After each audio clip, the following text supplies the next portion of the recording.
1. 30.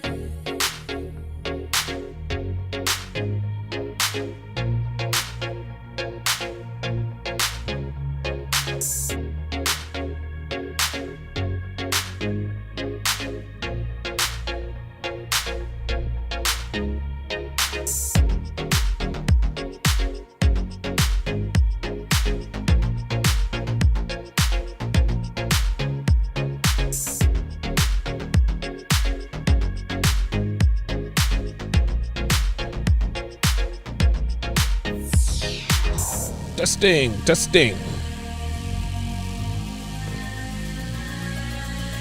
3, 2, 1. 3, 2, 1. 3, 2, 1. Let me know if you guys can hear me.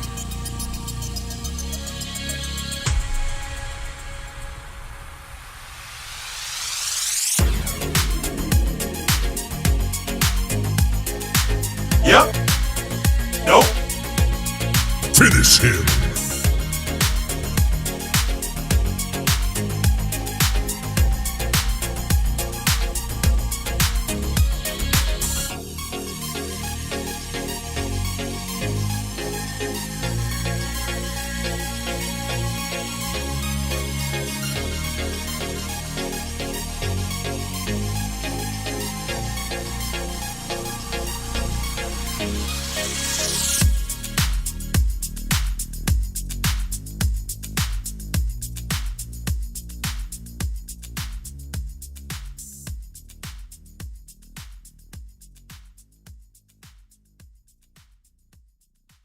Oh man, hey.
There is no such thing as that one special girl. She does not exist. She'll forgive you for stepping out on her. If your girl's on IG, she is not your girl. But she will not forgive you for being boring. So you want to be my girlfriend, huh? Good relationships are rare these days, but they are possible. Unlock your phone and hand it to me right now.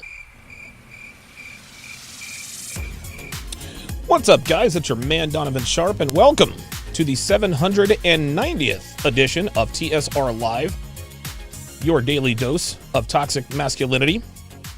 It is Tuesday, October 19th. It is good to have you guys in today.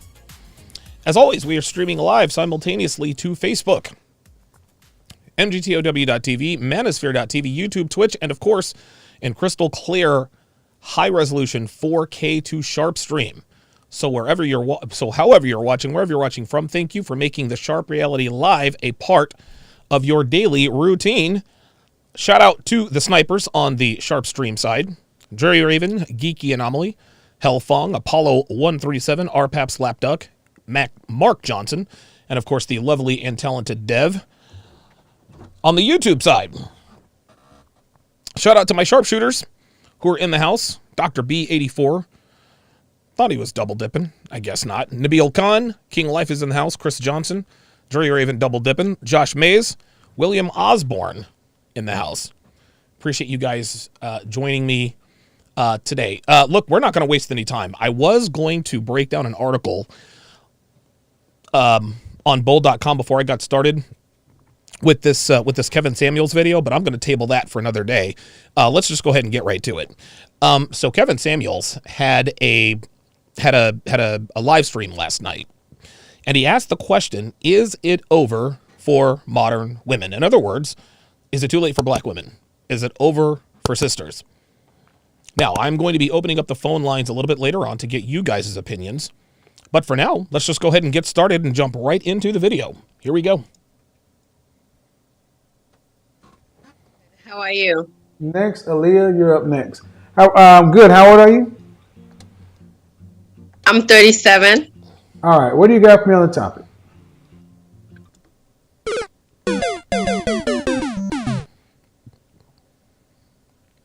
So, is it over for black women? I don't know. I imagine at some point we will probably decide that. Is it over for this chick? Yep. I'd say so. I'd say so. Now, I say this in all sincerity, good-natured humor. She looks like the female version of O'Shea. Not saying that to be cruel. I'm sure O'Shea would probably agree with me, but she looks like O'Shea Duchess Jackson. So this is my first time just log in. So what was the topic today? No. Don't be doing that. Look, ladies. Okay, I'm gonna be nice. Why do y'all just jump on here? I have a topic. Have you ever watched my show? Yes, Nope. I watch Nah, I doubt it. your Nope. show all the time. Stop the Okay, cap. then you should know that one of the things I don't like people doing is just jumping on just because they want to talk to me, right? You know I have a shoulder on you, you know? And it must pop, pop, pop! Are you? So I got a topic tonight, and you're telling me you don't even know what the title is. Nope. Hello? Nope.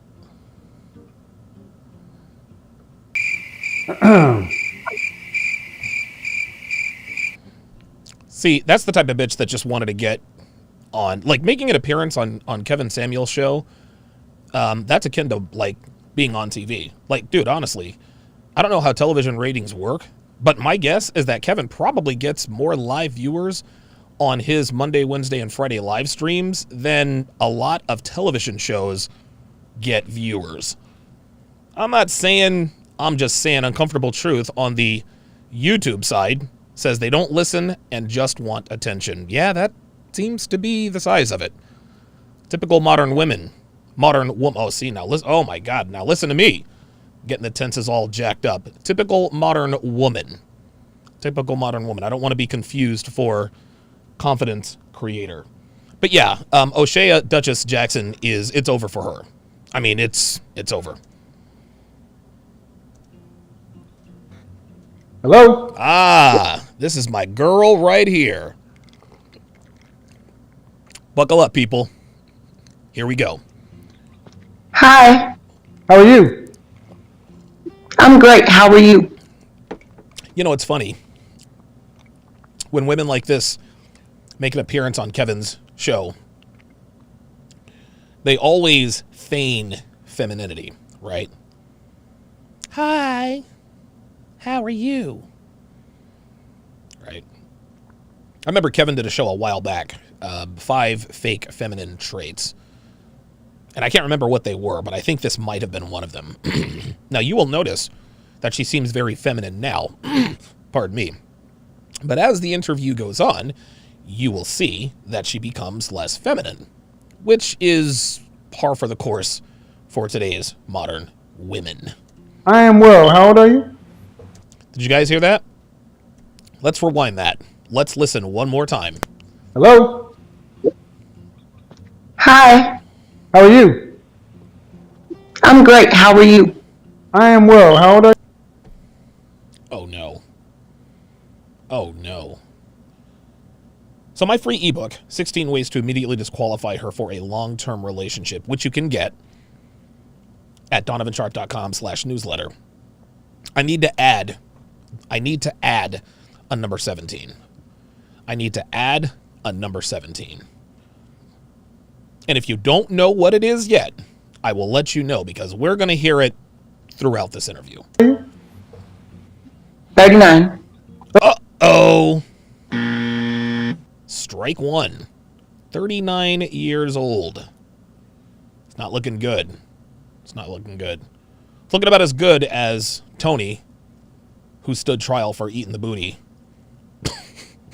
a while back. 39. All right. So is it over for black women? Yep. I hope not. You hope not. Okay. Whoa! Boom! What do we have? If it's not over, then what? Uh-oh. I agree with you that the women who are out here trying to secure the bag and are putting relationships on the back burner, they do have a problem. Grizzly Rising says C-Thrim. I think that there might be a little bit of C-Thrim going on. And for those of you who don't know, C-Thrim is cloak the hood ratted me. Right? In other words, you got these ratchet ghetto bitches who try to act, they try to hide the hood rat in them by being fake feminine. I don't know. There's probably a little bit of C-Thrim in here, but I guess we'll see in a little bit. Oh, by the way, there was number 2. Let's go back. With you that the women who are out here trying to secure the bag and are putting relationships on the back burner, they do have a problem. There's another one. There's number 2. Who can tell me what that is? I am not that person. Oh, you're not that person. That's cute. You know, it's funny. A lot of our detractors, they like to say, well, not all women are like that. Well, what do you mean? Well, I don't ride the carousel. I've never branch swung from one relationship to another. I've never cheated on my boyfriend. I've never done any of it. I don't, or they say I don't do any of this stuff. I remember a while back on the Fresh and Fit podcast, they asked this one girl,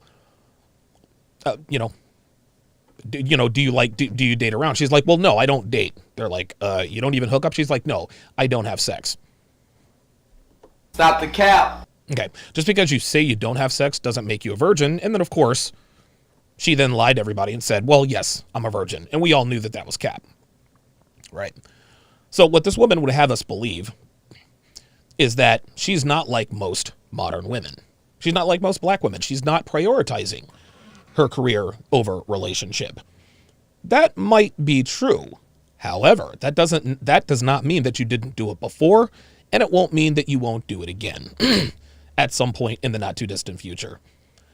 Always be careful, gentlemen, when talking to women and listening to women on shows like this. Always pay attention to their tenses. Let's listen to that one more time. You're trying to secure the bag and are putting relationships on the back burner, they do have a problem.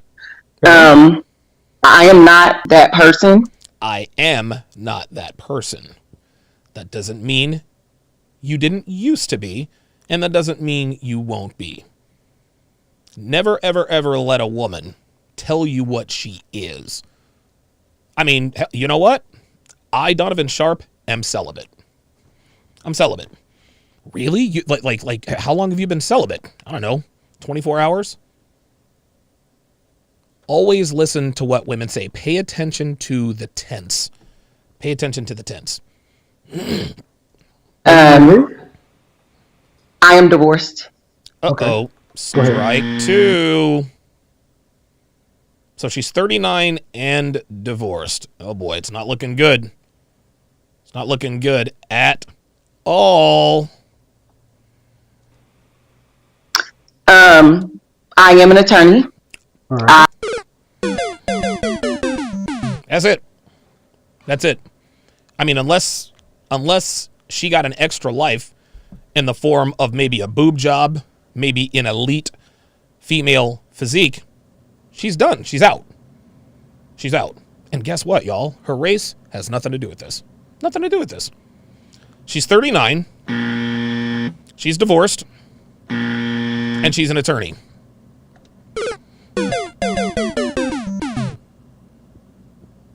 But Donovan, when you met Devin, she was 39 and divorced. Touché. But she was not an attorney, and she doesn't have some of the other baggage that this woman will reveal here in just a minute. I own my own business. Oh my God. Oh boy. Oh man, this keeps getting worse. Okay. I do actually have employees, so I'm not just the CEO of one. All right. Boy. Why are you divorced? I'm always curious as to why successful women are divorced. I was married to a beta male. Wait, say what? You were married to a beta male, so what, we're using men-centric vernacular? Married to a beta male. Okay, all right. Okay, but you married him. I Well, did. so why does that? I gotta ask. Here we go. You married him. You took the vows. So I did. when you signed the divorce, you said, "I'm going to sign this dissolution of marriage, and the cause is beta male." No. All right, what was the Well, then cause? what was it? There it is again. There it is again. Guys, I'm here to tell you, man. I'm here to tell you. It's not that difficult to disqualify women for a long-term relationship. It's not. And every once in a while, we will run across a man or a group of men who say, well, I've dumped women for less, right? Solo TV 84 said he dumped a hot girl because she couldn't make eggs. Now, we all made fun of him, but that was stupid. Like, that was dumb. Like, unless you have, like, I don't know. Yeah, listen, I guess Solo had a bunch of hot girls in the waiting, but unless you have, 5 or 6 hot girls, like, trying to get with you, her not knowing how to make eggs, that's a pretty lame reason. Now, that doesn't mean that Solo is lame. Solo likes his eggs. His eggs are very important to him. They're actually very important to me as well, actually. Devin happens to make eggs very well. So I will not be kicking her out of my life, at least not anytime soon. Right? The point is that men disqualify women for relationships for the dumbest reasons. One such, quote, dumb reason that isn't that dumb is she does not have the wherewithal, the mental wherewithal to replace a $1.63 9-volt battery in her smoke detector. Now, on its face, a chirping smoke detector in the background doesn't really seem like that big a deal. On its face, it's not. Right? On its face, it's not. But when you consider everything that goes along with that, for example, we disqualify overweight women for relationships because they're overweight. We're not sexually attracted to that. But beneath those layers of a woman being overweight, a woman who's overweight lacks discipline. She clearly doesn't take care of herself. She doesn't exercise. She doesn't eat right. She suffers in all other areas. A person who is overweight or obese is showing the world that they're not disciplined enough to stay in good shape. Does this mean they're bad people? No. No, listen, just because someone's undisciplined does not mean they're horrible people. Right? But when Devin was going through her divorce with her ex-husband, she hired a female attorney who was a little bit rotund. And Devin was not trying to divorce Ipar, her husband. They didn't have any kids. They had a little bit of money. They split everything down the middle. But Devin's first divorce attorney, she was absolutely terrible. I think Dev paid her something like $7,500, and the woman literally did nothing. At all of these hearings, it was as though, it's funny because Devin told me that her ex-husband knew more than her attorney did. She ended up having to fire her attorney because she appeared to be incompetent.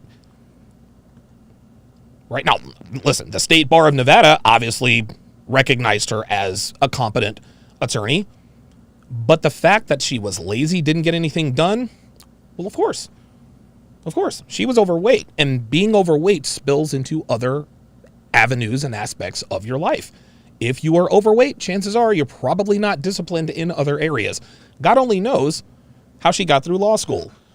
Well, a woman who does not prioritize changing the 9-volt battery in her smoke detector while on Kevin Samuels' show, seeking advice from him on how to lock down a man as a 39-year-old divorcee attorney, not a good look. Not a good look. If you have your smoke detector chirping off in the background, that says a lot about you. He filed for divorce. Okay. Stop the cap. He filed for divorce, did he? Let's keep going. Why? This is funny. He says why. She looks back and forth, back and forth. Let's see what reason I can come up with to make this story sound legit. Now, I'm not saying he filed for divorce. I'm not saying he didn't. But when you say he filed for divorce and Kevin asks you why, you're looking in the air for 5-10 minutes. I don't know.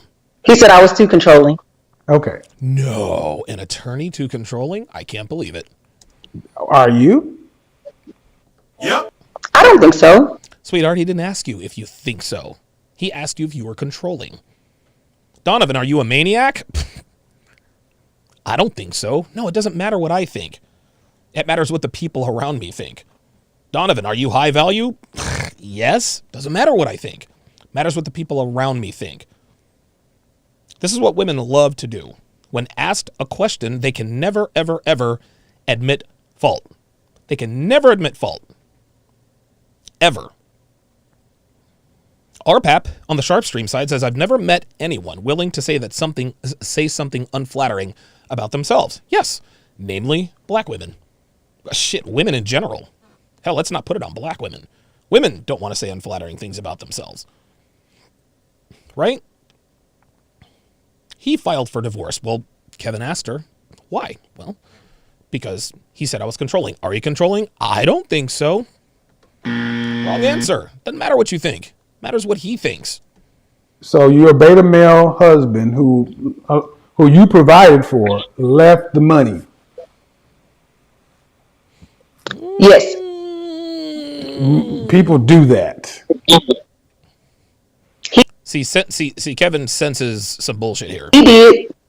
Ma'am. Come on, counselor.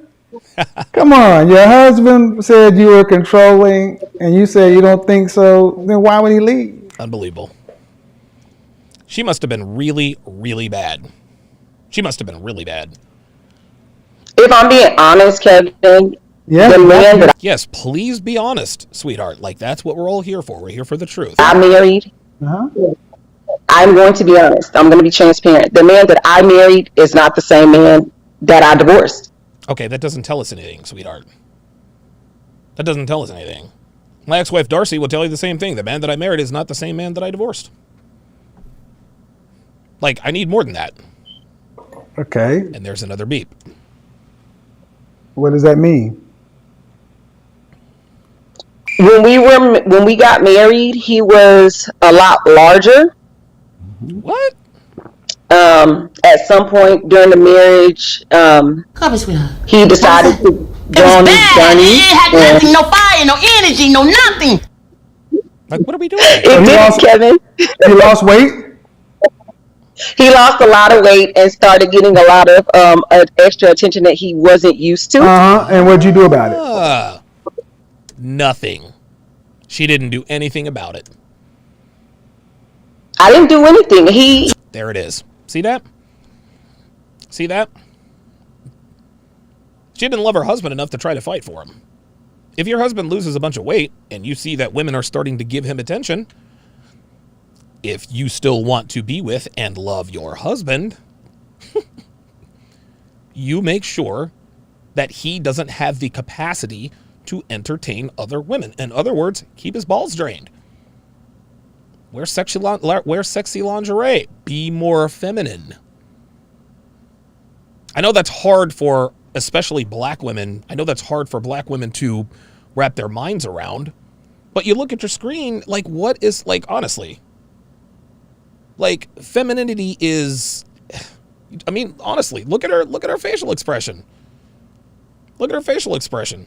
She looks like the Mike linebacker who's just found out that Justin Herbert has audibled to play action. Play action. Not very feminine at all. King Life with the $10 super chat. Appreciate that. Says the bodyguard of the manosphere is live. Appreciate that. You guys also picked up on the fact that the smoke detector in the background, I can't stand it. I can't stand it when people have a smoke detector and it's just not, I mean, I can't believe that ever happens like that. Even Zur, member for 9 months, appreciate that, says these red flags equal the train wreck sound. Real talk. Oh, wait a minute. Sorry about that. Real talk. This woman is a train wreck. Holy smokes. Holy smokes. RPAP. Oh, wait a minute. You guys are having a... RPAP says... sorry about that. You guys are having another... Oh, sorry. Oh, yep, there we are. Oh, okay. So you guys are having a whole different discussion. Okay. All right. Okay. So Mark Johnson says her, quote, greeting voice isn't matching her conversation voice. It never does. That, again, is what I call the faux femininity. Hi, Kevin. How are you? Nigga, what you mean I'm gonna be alone? I'ma have me a husband. I'ma be a wife. It never does. Never does. Their salutation voice is never the same as their conversational voice. Yeah, Geeky Anomaly says Devin, as you said, is feminine and demure. Absolutely. RPAP, speaking about the fire smoke detector, says, how do women freaking tolerate that? Mine started beeping maybe a month ago at night. I took it out of the wall so it would shut up so I could sleep. Then I replaced the battery the next day. Dude, like, I don't know how anyone can tolerate it. I really, really don't. Geeky Anomaly says this is indicative of underlying issues. If she can't manage a smoke detector, how can she be trusted to be on your purpose and elevate you? Holy moly. Hold up. I'm going to tell you what, dude. Geeky Anomaly is quickly becoming the new Red Pill Mike of the podcast. God damn. All right, let's continue. Tomorrow from 5 to 7, please act like you have more than a 2-word vocabulary. It must be green, okay? Okay. Look, you were married to the guy. I was. We have 2. Uh-oh. 2 kids, huh? That's her second strikeout. She now has 6 red flags. She now has 6 red flags. This woman is a single mother with 2 kids from a previous marriage. She's an attorney. She's 39. What was the other one? Oh, and she's divorced. That's 6 red flags, man. Now, is it over for black women? I don't know. But I do know this. It's over for Geno Smith. She does kind of look like Geno Smith, doesn't she? Maybe it's just the nose. I don't know. That damn smoke detector. You know what? At some point, I think it just becomes white noise in the background. She might not be able to sleep without it, to be honest with you. Why would a man who's a beta male lose weight and divorce the bag if there wasn't a problem? Mm-hmm. That's what I'd like to know. I see you, Rolling Stone. I believe he lost the weight. He was trying to go from beta to alpha. Huh? And it just didn't work. You did what? He's trying to go from beta to alpha, and it just didn't work. What was the first thing? What was one of the first things I said is going to be an absolute requirement if we're going to fix this situation? Okay. So, this woman is an attorney with employees, runs her own business, but she can't afford high-speed internet at home. She can't afford 9-volt. She can't afford 9-volt batteries. Like, is something not adding up here? Geek Anomaly says 7 red flags, beeping smoke detector. He also says, I respectfully disagree, Don. No one can replace RPM. Yeah, I would agree. I'd agree. Street Fighter 88 says she looks like Ray Allen with braids. Uh-oh. Uh-oh. Yeah, she does kind of look like Jesus Shuttlesworth, doesn't she? This one is going to be an absolute requirement if we're going to fix I like that. I like that. Ray Allen with braids. Yep. We're going to call her Jesus Shuttlesworth. this situation. Jesus Shuttlesworth, played by Ray Allen in the movie You Got Game, starring Denzel Washington and Ray Allen. Jesus Shuttlesworth. I don't know what's going on with her connection. One of the absolute requirements is going to be that women are honest. Look at this. Like this, like she's supposed to be some boss I'm bitch. being honest, Devin. Okay. So your connection is kind of jacked up. So I'm gonna pull Her you down, and connection we're is just gonna extra talk. jacked up, Kevin. You don't. You say you don't think you were controlling. I don't believe I was controlling. Okay. I Is need this the to. remix? Like, what are Kim, we I'm doing going to need you here? to pop over to the Zoom line because your connection's bad. I think there's more to that story. Rolling Stone. Is that better? Oh, she jumped right back on That's a though, didn't little she? bit better. All right. So, why do you think it's over then? You said he said that you said it. He said you were controlling, but you said you don't think so. Yo, I'ma tell you right now, I think Street Fighter 88, yo, for real. Yo, this chick looks like Ray. Okay, see, now y'all, see, I'm not doing this to be mean. Not doing this to be mean. I'm gonna put Ray Allen's picture. Oh no, she looks exactly like even her eyes, y'all. Oh no. Oh my God, you might have, yeah. Oh my God, she looks, oh, hold up, y'all. I got y'all right here. I got you. Dude, Street Fighter 88, my man, I think you nailed it. I think you nailed it, bruh. She looks just like Ray. She looks a little bit like Geno Smith, but look at this. Look at this. Look at that. Are you kidding? The shape of her mouth, her nose, even her eyes. Like, if I were to put Ray Allen's picture here, wait a minute. Is that Ray Allen or is this the 39-year-old divorced attorney with 2 kids? Wow. Street Fighter 88.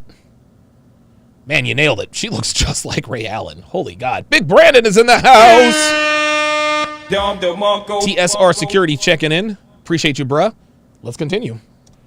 No, I did what needed to be done to put our family in the position that it was in for our children to be successful, for us to be a partnership.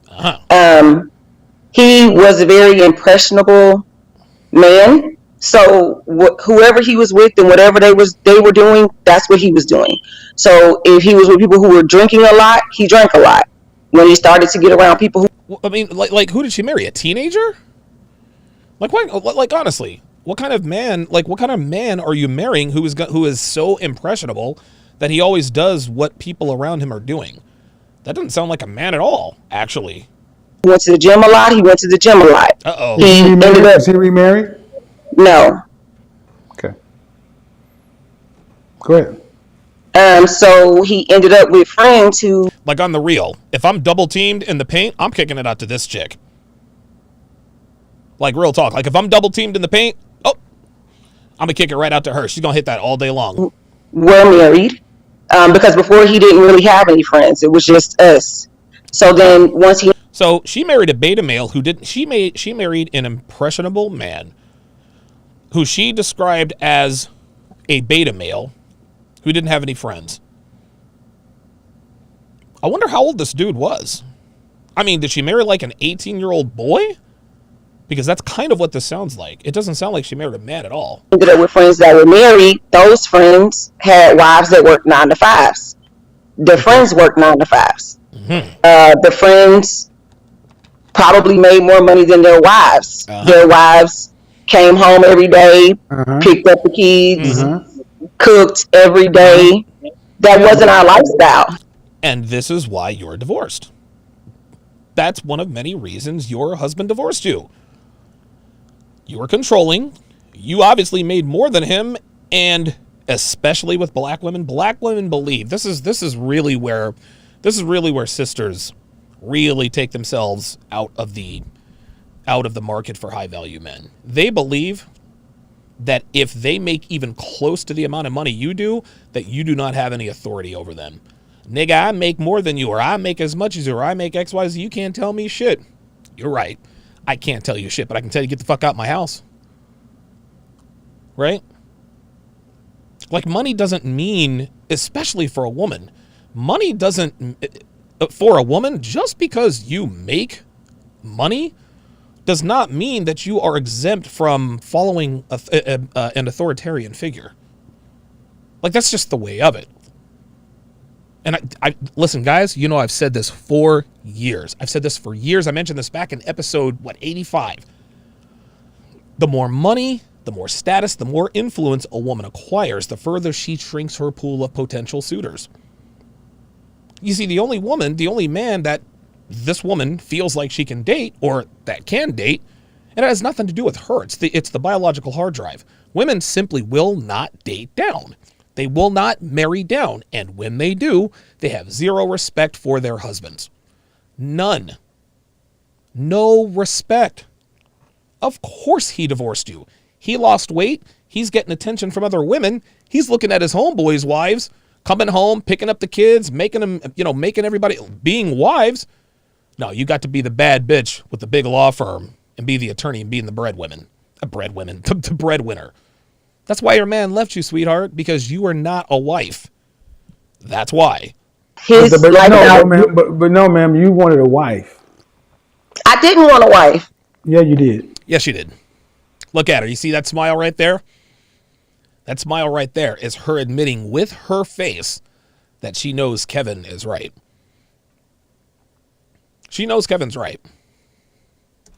Everything you're describing is a wife. There it is. Because you're a husband.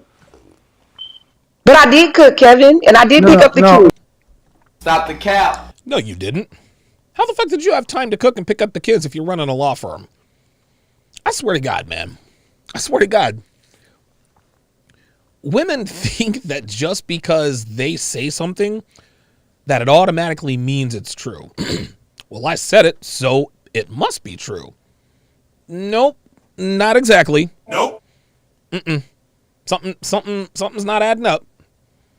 You can't be this bad bitch attorney running a law firm and employees and still be super mom. Doesn't work that way. And you can tell by the way she's smiling that she knows she's lying. No, see. Look at her. See? You see that? Yeah. That is what we call a smile of admission. She knows she's capping. And she knows Kevin knows she's capping. As Thomas Paine just said. Stop the cap.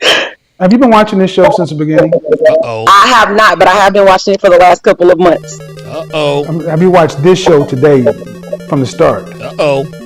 No, I had to get my kids in bed, so I got on a little late. Well, you sitting there arguing with me. You're the divorced woman, and I'm telling you, you're a damn husband.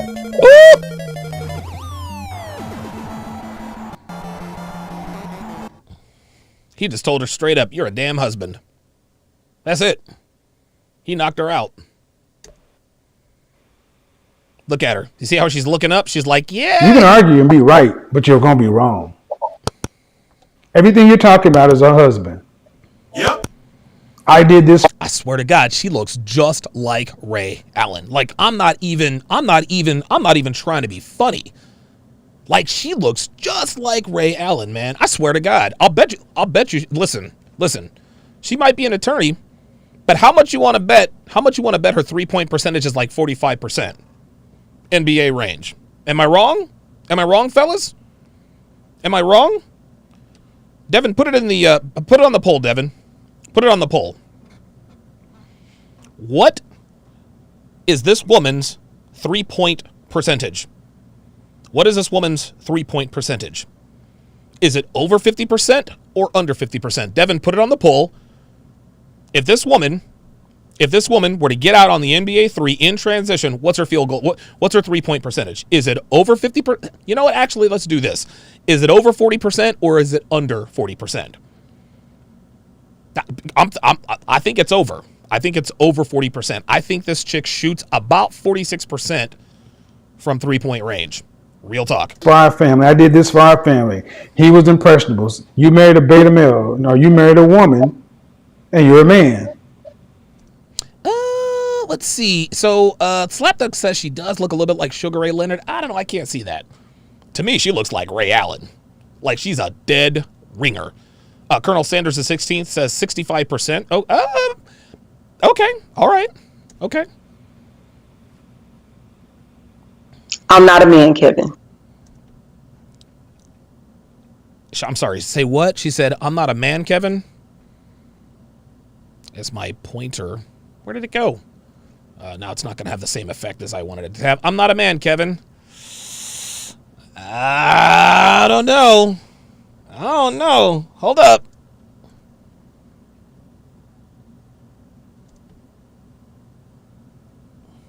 I'm all women. No, you married a woman, and you're a man.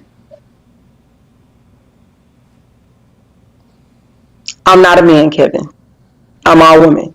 Stop the cap. I don't know. She kind of looks like Jesus Shuttlesworth to me. Listen, I'm not trying to be funny, but that's, wow. Well, see. Hey, look, Colonel Sanders says she looks, yo, I bet you she's clutch. Real talk. Like a buck and a half or less, she'll probably shoot about 70%. Don't double team nobody in the paint. If she gets on the block on the outside, it's a wrap. Therein lies the problem. Because if that's the case, you wouldn't have married a beta male. Ooh, uh-oh. I should not have married him. I can agree with you there. Did you have an option to marry an alpha male? At that time, no. I married him because I was pregnant with my son. Stop. Focus on that. You didn't have an opportunity to marry an alpha male. Why? In my lifetime, I've had an opportunity. She's not capping here.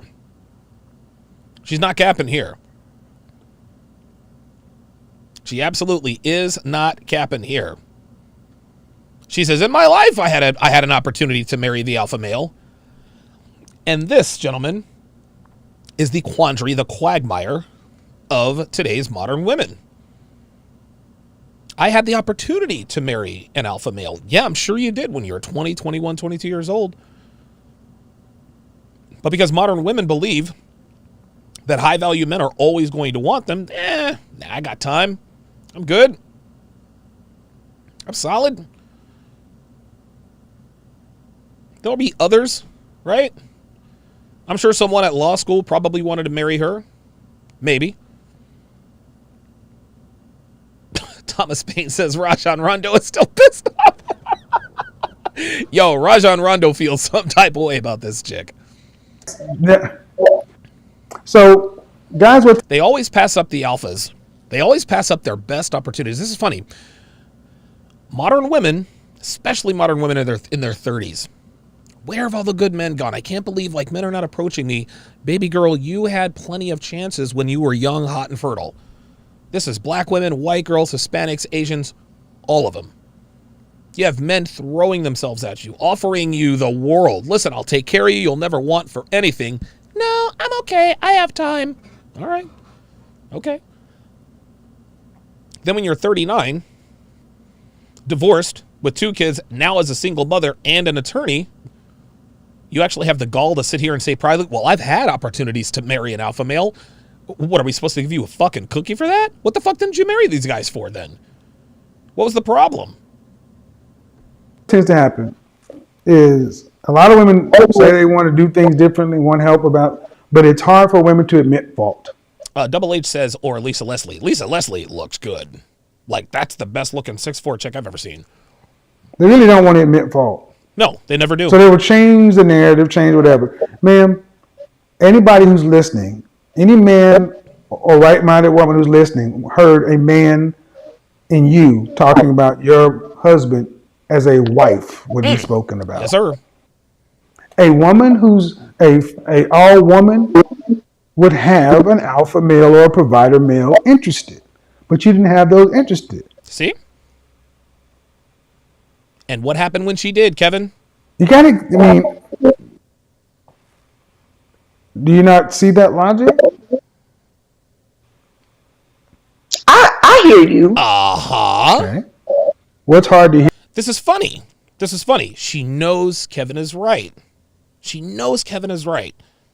not taking, she hears what he's saying, but she doesn't want to admit it. She hears what he's saying. She knows he's right, but she will not concede. She will not concede that Kevin is right. She won't do it. This is you, man. This is you. Sucking up everything but this knowledge. Real talk, Tevin. Real talk. Kevin's giving her all the knowledge, but all she's trying to do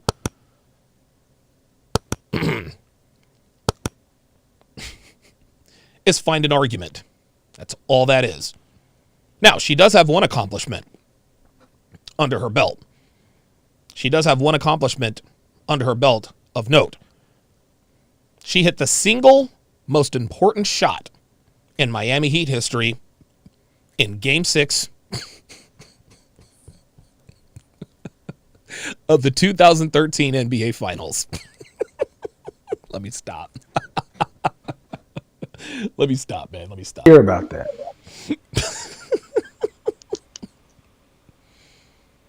The circumstances. Oh, here we go. Here we go. And that time in my life, I needed a beta. What? And then Hold up. Hold up. No, the fuck you didn't. Say what? Hold up. the circumstances. Uh-huh. And that time in my life, I needed a beta. And then when I was ready to end the relationship, So why'd you need a beta? I was going through a lot. I had just come out of a relationship with an alpha, and it just ended. It didn't end well. Oh. Why did you And need so- a beta? The way he looked after me and cared for me at that time. Oh. So Uh-huh. again, you went and sought a weaker man. No, I didn't look for him. Yes, you You did. said I needed a beta. That's exactly what she said. I did eventually. Eventually, no. You went and got him right now, baby girl. No, eventually you chose him. You chose him. You chose to reproduce with him. Because There it see, when is. you came on, Whoa. He chose to reproduce. She chose to reproduce. I'm going to just put this out there. I'm not entirely sure that her first child with her husband is her husband's, her now ex-husband. How much do you want to bet? She was pregnant with the alpha's child when she met this beta. How much you want to bet? She said to the alpha, hey, I'm pregnant. How far along are you? 3 weeks? He said, really? Bet. And he dipped. She said, yo, I got to lock someone down quick because I cannot raise this baby financially on my own. I'm not going to do it. How much you want to bet? How much do you want to bet that both of her kids do not belong biologically to her ex-husband? How much you want to bet?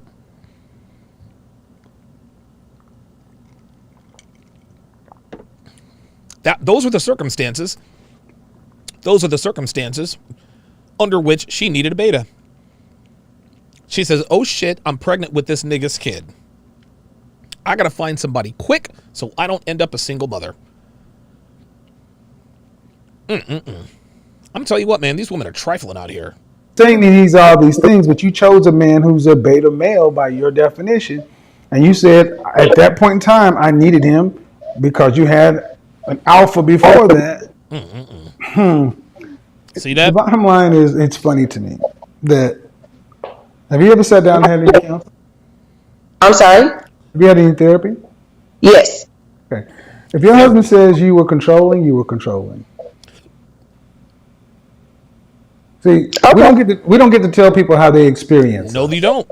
Just because she said she's not controlling doesn't mean she's not controlling.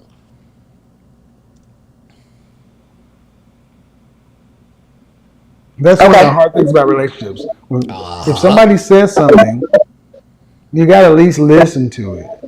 Something tells me listening isn't one of her strong suits.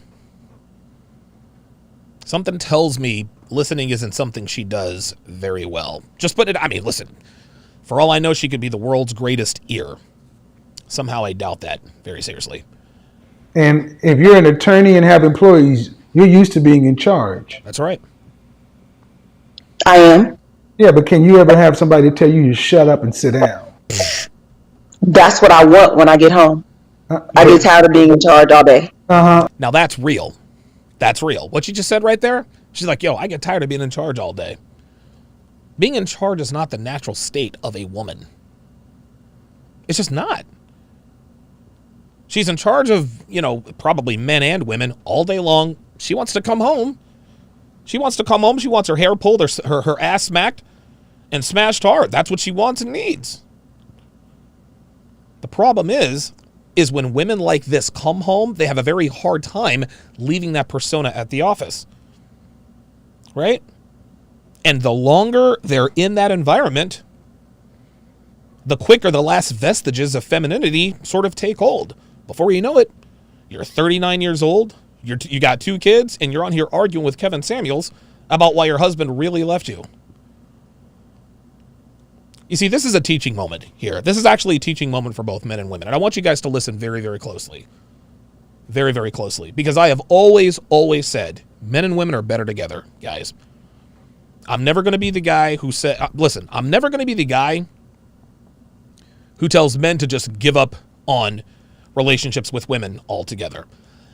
If you have given up on relationships altogether, I'm not going to judge you, man. I'm not.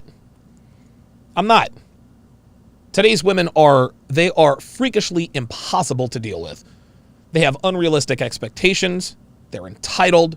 They come with all kinds of baggage, multiple kids with multiple... dude, the list goes on and on. So if you're one of these people who has decided, hey, you know what? The juice isn't worth the squeeze. I'm not putting in the effort. You're getting no judgment from me. But if you do decide, hey, you know what? I would like to be in a relationship of consequence with a woman that respects and loves me, that I also respect as a woman and love. What you have to understand is you need to avoid women like this. All right? Any woman who says she's in medical school, law school, any woman who is interested in rising to the corporate ladder, any woman who travels for work, any woman who is in a supervisory position, guys, she's not going to make a very good girlfriend, definitely not going to make a very good wife, and will definitely not make a good mother. If you want to avoid the situation that her ex-husband now finds herself in, gentlemen, you have to avoid women like this. And I'm not saying that I'm not saying she's a bad person, right? And we'll find out why she is the way she is a little bit later on in the interview. But guys, I'm not just here to point out the problems. I'm here to give you the solutions. Gentlemen, if you don't want a bitchy, controlling wife who talks down to you and emasculates you, stay away from women like this. Men, a lot of guys out here say, well, I need a boss bitch. No, you don't. Unless you're a hobosexual, unless you're looking to live off a woman, which is some bitch shit in the first place, there's no need for you to be dating a doctor, a lawyer, any sort of executive, because you can't tell these women anything. And it's not that this is not who they want to be. You can tell that this woman does not want to be this way. She doesn't. And we can all sit here and talk about how she, looks like Ray Allen and the fact that it's over for one of her 2 kids. This woman doesn't want this for herself. She doesn't. This woman wants more than anything to be feminine and surrender to a man. But she has been in corporate America. She's run her business for so long, she has quite literally forgotten how to be a woman. And who can blame her? She can't have feminine personality traits and run a law firm. It just doesn't work that way. No, to run a law firm, you got to be a fucking killer. You have to act like a man. That's what it takes. This woman doesn't want this. You can tell. This is why she's talking to Kevin. And truthfully, I feel for this woman, but her feelings are not my problem. They're really not. If you want to avoid being in the situation that her ex-husband now finds herself in, avoid women who are in pre-law, doctors, lawyers, any sort of executive, whatever.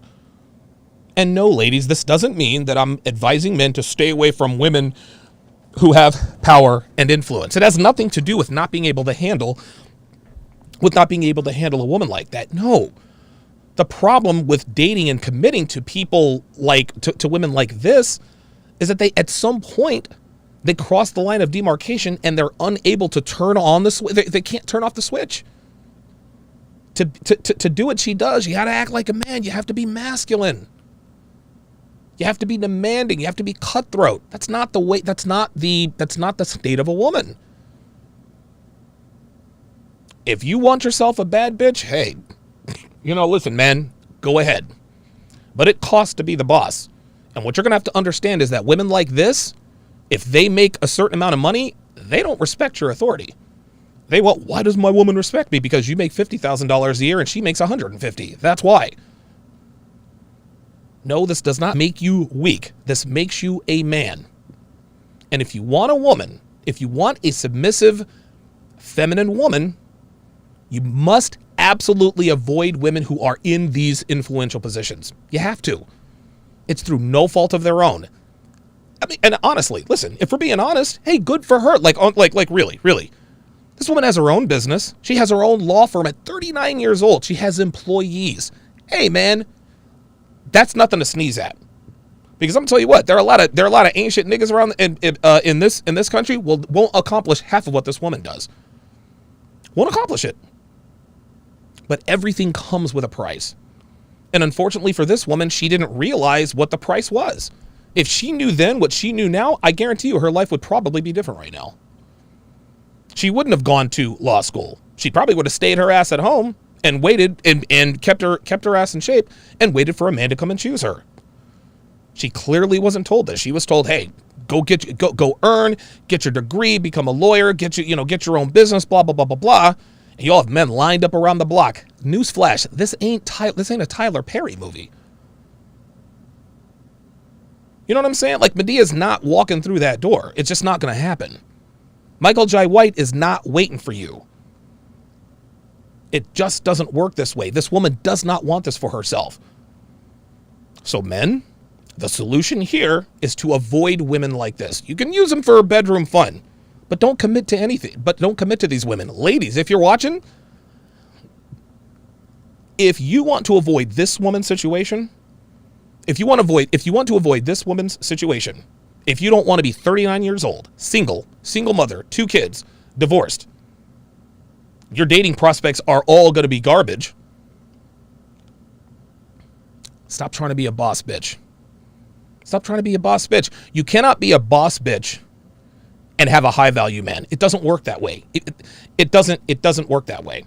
There is a cost for it. Listen, if you want to go out there and earn and be a boss bitch, great. Just understand you're going to be sacrificing your romantic options well into the future. Well into the future. And again, congratulations to her for accomplishing what she's accomplished. Good for her. Unfortunately for her, it has cost her true happiness in her romantic life. She's a cautionary tale, ladies. She really, really is. So Devin put on the poll, what is this woman's 3-point percentage? What's her percentage stroking, pardon me, stroking from downtown? Looks like 158 of you voted, 161 actually. Under 40%, 37% of you guys said she shoots under 40, over 40%, 62%. I'm going over 40%. Actually, you know what? I can look that up right now. Hold on.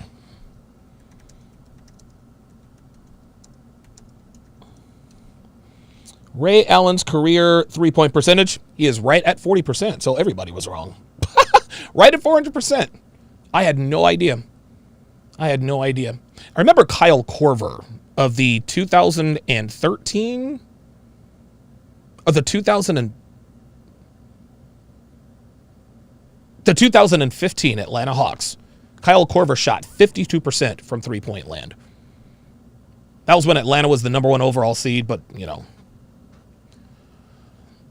Colonel Sanders is 16th member for 21 months, says almost 2 years DS. Thanks for your tutelage. Absolutely, man. I do this for you guys. I love what I do, and you guys make this a lot easier for me. RIP RP Mike, $5, says lawyers, nurses, strippers, those 3 professions are going to give you hell. Yeah, right at the end of Womanese Volume 1, Chapter 1 gives you all the professions. Stay away from women in the military, just like I said, hairdressers, lawyers, nurses. Definitely stay away from strippers. Well, what kind of women should we be looking for? Look for a woman who works in a kitchen, maybe a homeless shelter, who a medical professional. Maybe don't get with a nurse, because nurses are hoes, right? But maybe a hospice care. Maybe she's a care provider, a woman who maybe works at a daycare center, a kindergarten, preschool, 1st, 2nd, 3rd grade teacher. Those are the kinds of women who have to be nurturing as a matter of survival. That's what they do for a living. You'll find that the average first grade teacher is far more feminine than the average female attorney. Now, when you play pickup ball with your boys, not going to be able to count on her as much as maybe her. That's how this goes. Let's continue. But would you know how? But can you get it? I think so. How do you think? What do you? She's a victim of prosperity preaching. If you believe it, if you visualize it, you can have it. No. Double H says, how many strippers say they're going to nursing school? All of them. All of them.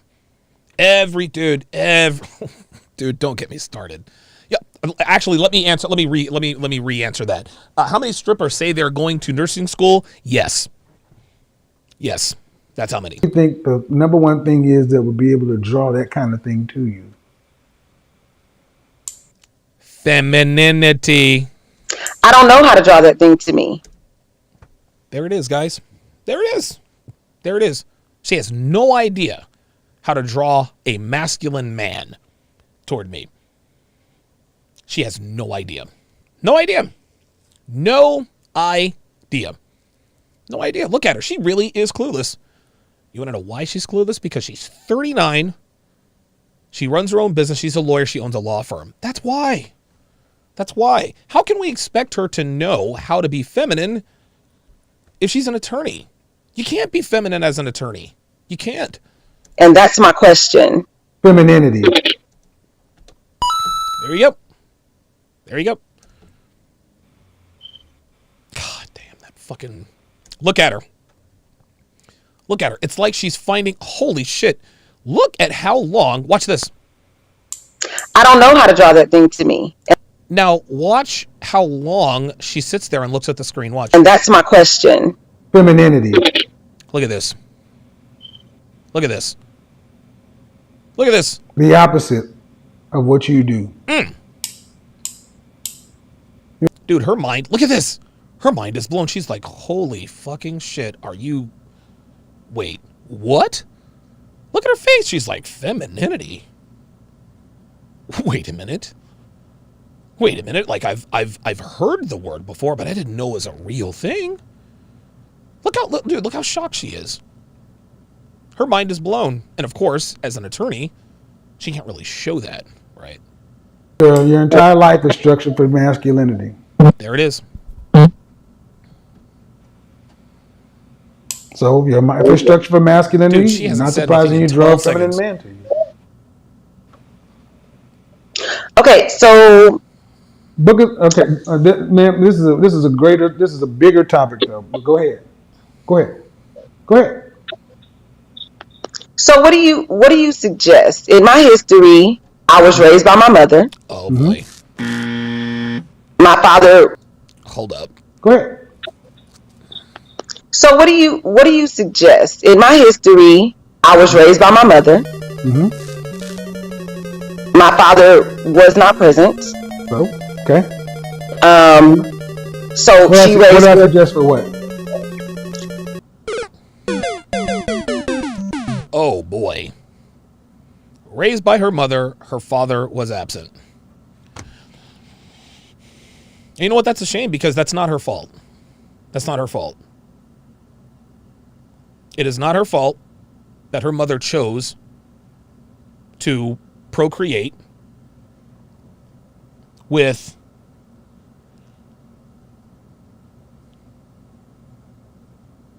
give me a second here.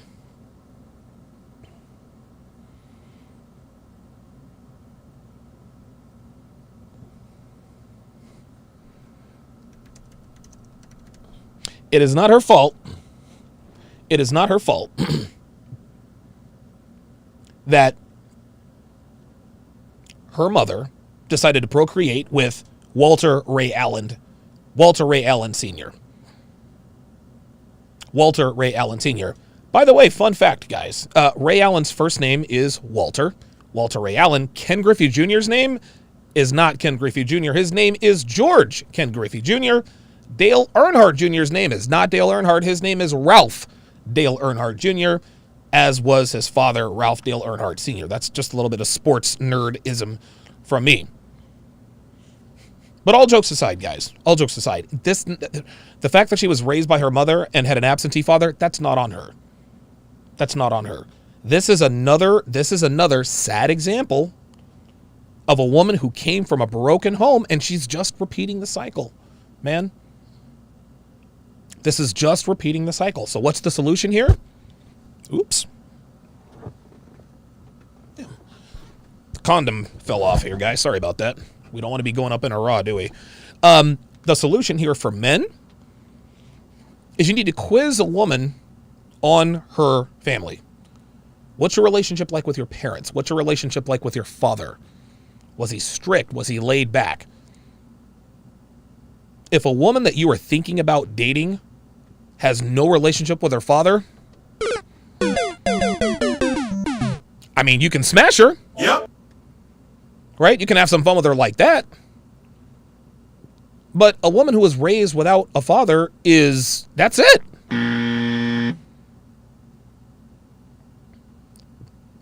Why do I have all of these problems with my girlfriend? She doesn't respect me. She mouths off, blah, blah, blah, blah, blah.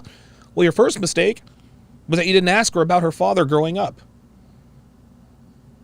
Amy, the 19-year-old that I fell in love with, who absolutely just turned my life upside down, same situation. Her father was abusive, in and out of prison. Had no father figure. This is why she had a child at the age of 14 years old with a man almost 20 years her senior. She was 19, I was 31. That's why she was drawn to me. Is because I was much older than she was. This is the kind of damage that is done to women who are raised without their fathers. And again, I'm not putting this on this woman. I'm not doing that. We all know that it's over for her. We get it. Not her fault, man. That being said, her daddy issues are not your problem. It is not up to you. It is not up to you to rescue her. You cannot right all the wrongs that this woman has endured in her life. It sucks, but it's true. It really does. Black Gnostic Speaks with the $5 super chat says, welcome back and give him hell, man. Hey. Shout out to BGS, man. Shout out to BGS, dude. He was him and another guy, Red Sings the Blues. A bunch of people did videos on me when I was in the hospital with COVID, the DV.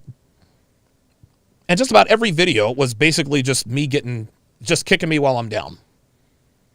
Right? Well, when you spread this kind of hate, and we know now Devin is his wife because she's calling everybody dogged me, man. Everybody dogged me. Except for that guy. BGS said, hey, man, let's take a knee for Donovan Sharp. He said, look, man, we may not all agree with his line of thinking. But at the end of the day, he's a man, and we're all supposed to be on the same team. So I appreciate, BGS probably doesn't realize how much that video touched me. That was, because anytime people do videos about me, it's usually not that positive, right? And, I mean, I'm used to that. But the fact that he came out and said, hey, man, take a knee for Donovan Sharp, that was cool as shit, man. That was really, really cool. Everybody else took sideways shots at me and, he thought he was invincible. None of that was true. So shout out to BGS, man. Shout out to BGS. Appreciate that. Let's continue here. But yes, this is not this woman's fault that she was raised by her single mother and an absentee father. That's not her fault. But this is why you have to ask questions. Pay attention. Ask her, hey, what was your family life like growing up? What was your relationship with your father like? Right? Oh, your mother and father split up? Okay. Who was your stepdad? Devin was raised by her stepdad. Devin's father was murdered when she was 8 months old. Her mom's 21 years old with two girls. Fortunately for Devin's mother, who was both fit and feminine she was a hairdresser. Still a damn good one, too. She now works for an investment firm. Devin and her older sister came out pretty okay. It's not Devin's fault that her father was murdered. It's not. Right? But had Devin not been raised with a man in the house, there's no way we would be together. No way. Nope. I would have been like, abandon ship. Abandon ship. Gentlemen, you must ask these questions. And if you're seeing a woman and you find out that she had an absentee father or was raised by a single mother, and you stay in that relationship anyway and you commit to her, guess what? Whatever she does to you, it's your fault. Especially if you hear this. It's your fucking fault. Guys, we've been telling you for years, do not fuck with these women who have daddy issues. Yes, it sucks that they have daddy issues and it's not their fault. But it's not your responsibility either. You didn't leave the mother of your you didn't leave her mother. No. Have some fun with her and then get the fuck up out of there. Ladies who are raised by single mothers with absentee fathers, I wish I had something for you. I mean, I really did. I really do. I mean, I don't know, go to finishing school. I don't know. I got nothing for you. For me, I still believe in love. I believe that I would like to be married. I want to be married again. I just want to be married to the right man. What does that mean? Someone who actually understands me. Well, what does that mean? And that we can be, that we can live this life together and I can support him and he can support me. Support you doing what? Raising children in life, just as a partner.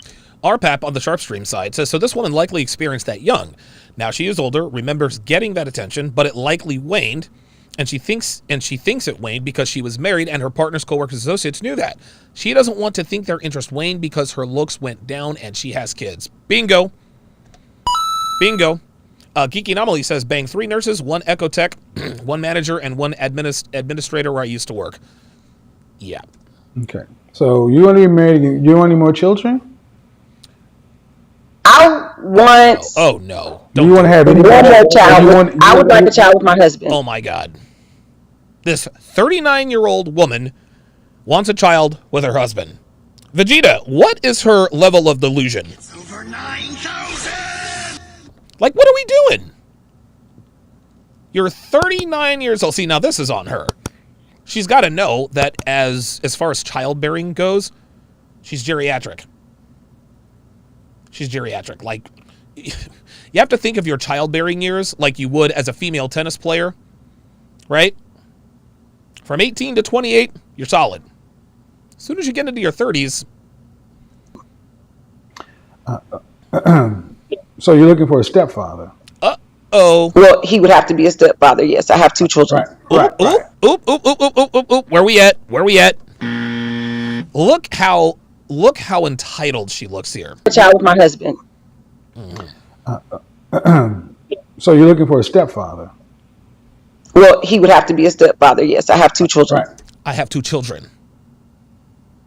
He would have to be a stepfather. And she's right. She's right. It's not going to be a high-value ma'am.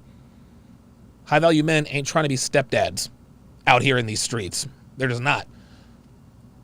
Especially not now. You kidding me?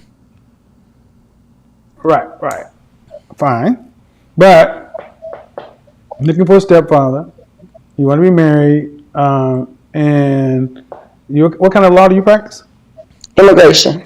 Honestly, I honestly thought he was about to hit her. I thought he was about to hit her with the, how tall are you? Michael Batroc the Fourth says, not enough likes. Yes, guys, please like the video. My subscribers are heading in the other direction, so I need more engagement. If you would hit the like button, keep the engagement over 50%, I would greatly appreciate all of that. Thank you. What state do you live in? Damn, Kevin, you're supposed to ask her how tall is she? Texas. Oh, she in Texas. So, does your what kind of income would you like your husband to make? Uh-oh. Uh-oh. A minimum of 80,000. Stop the cap. Come on now. A minimum of, I have never heard. Well, listen, maybe she's more aware of her sexual and relationship market value than she might be more aware of it than we think. Minimum. Yes. And you're making how much? I make Not enough to be able to afford 9-volt batteries, it appears. 6 figures. Prove it. If you're making, I mean, listen, she's got a leather couch. She got a leather couch, but like, what's up with the 9-volt? What's up with the 9-volt battery though? Huh? Hold up. Here we go. Hold on.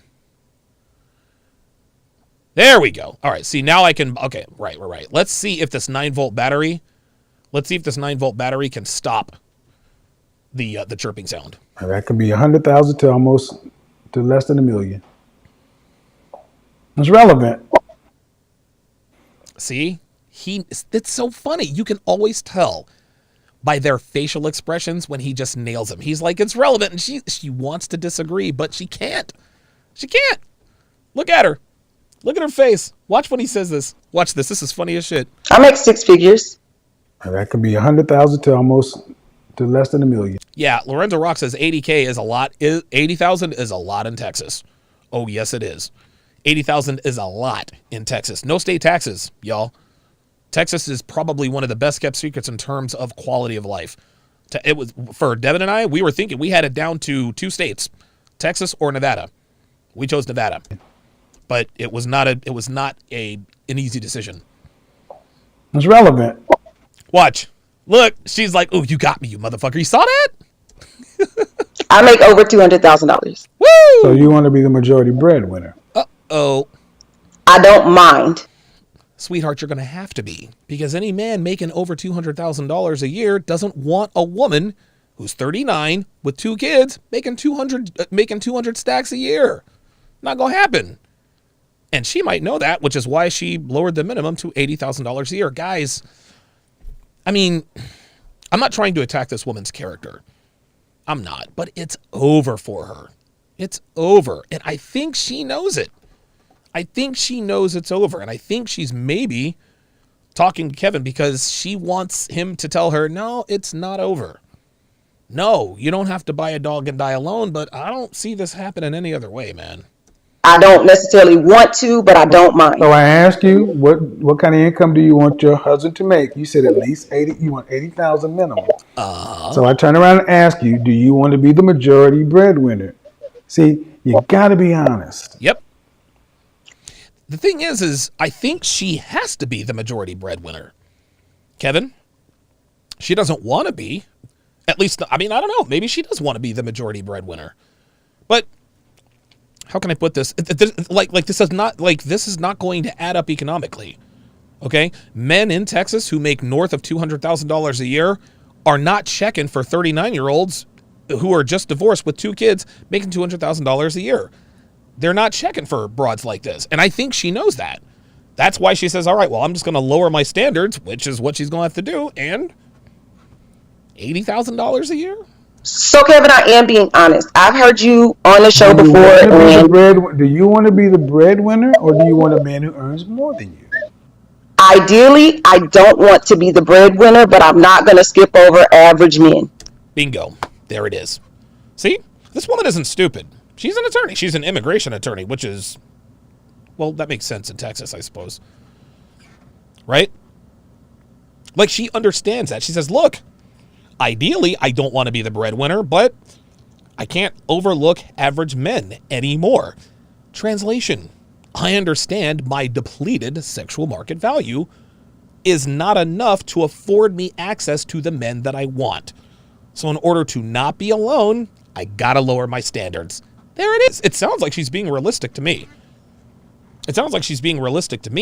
However, if she does meet such a man, it's gonna be a repeat of the same thing. It's gonna be a repeat of the same thing. She's not gonna have respect for the guy because he doesn't make nearly as much as she does. Rinse and repeat. But again, you end up in this similar position. Because earning But over our issue 200. wasn't money. Okay, over 200,000. Oh man. Theo Woff says, I earn over 50,000 monthly. I wouldn't even consider this zombie. Well, why not, Theo? I was really going to try to quiz you, but I couldn't do it. You have spent 40 years on this planet being masculine and in charge. Okay. See that? See? She knows. So I can talk to you like a grown damn woman. RPAP says you went to fucking law school, make $200,000 a year, but don't want to be the damn breadwinner. See, that's the thing, RPAP. That's the thing. She thought she wanted to be the breadwinner when she went to law school, and now she's figuring out, if I'm the breadwinner, I'm shrinking my pool of potential suitors. She's just now, guys, I'm telling you, she just now has made this realization. It sounds to me like she's got a pretty good grip on reality. I mean, okay, so she is delusional to some extent. She thinks she's, well, I'd like to have a baby with my husband. That's definitely not going to happen, right? Like I think we all know and understand that by now, right? But by the same token, she realizes, hey man, the guys I want don't want me. And you're an attorney. I can just be straight with you. Please. Yeah. Look, a man making $80,000, you're not going to respect. There it is. Because every time you have to sit down, and she knows it. Look at her, she knows it. And you go to a $300 dinner with the family. Uh-oh. If he's making 80 and you're making over 200, let's say you're making 300 together. Uh-oh. He's making 80, you're making 220. That means 2/3 of everything you pay for. 2/3 or more. So mortgage is 2/3. What kind of car do you drive? I have two cars. I have an S-Class Mercedes and a Yukon Denali. Yo, it is a wrap for this chick. The bitch has a Yukon Denali and a Mercedes E-Class, making over $200,000 a year. Hey, look, again, congratulations. Congratulations. She has accomplished more. She has accomplished more than most men in this country have accomplished. But that comes at a price. It comes at a price, man. It comes at a price. And you can see that she is starting to, I think she's already done the math. Listen, I disagree with Kevin. I think she doesn't want to be the breadwinner. At least she doesn't right now. Because Kevin just told her, let's just keep it real. If you meet a man who's making $80K a year, you're not going to respect that dude. So now what does she do? Right? God, boy, dude, what a tough spot to be in for her, man. Damn. Those are cute. What do you expect him to drive? You expect him to drive at least a Mercedes? Toyota Tercel. Wait, are they still making Toyota Tercels? I don't know. I expect him to drive whatever. On $80,000? I expect him to drive whatever he wants to drive.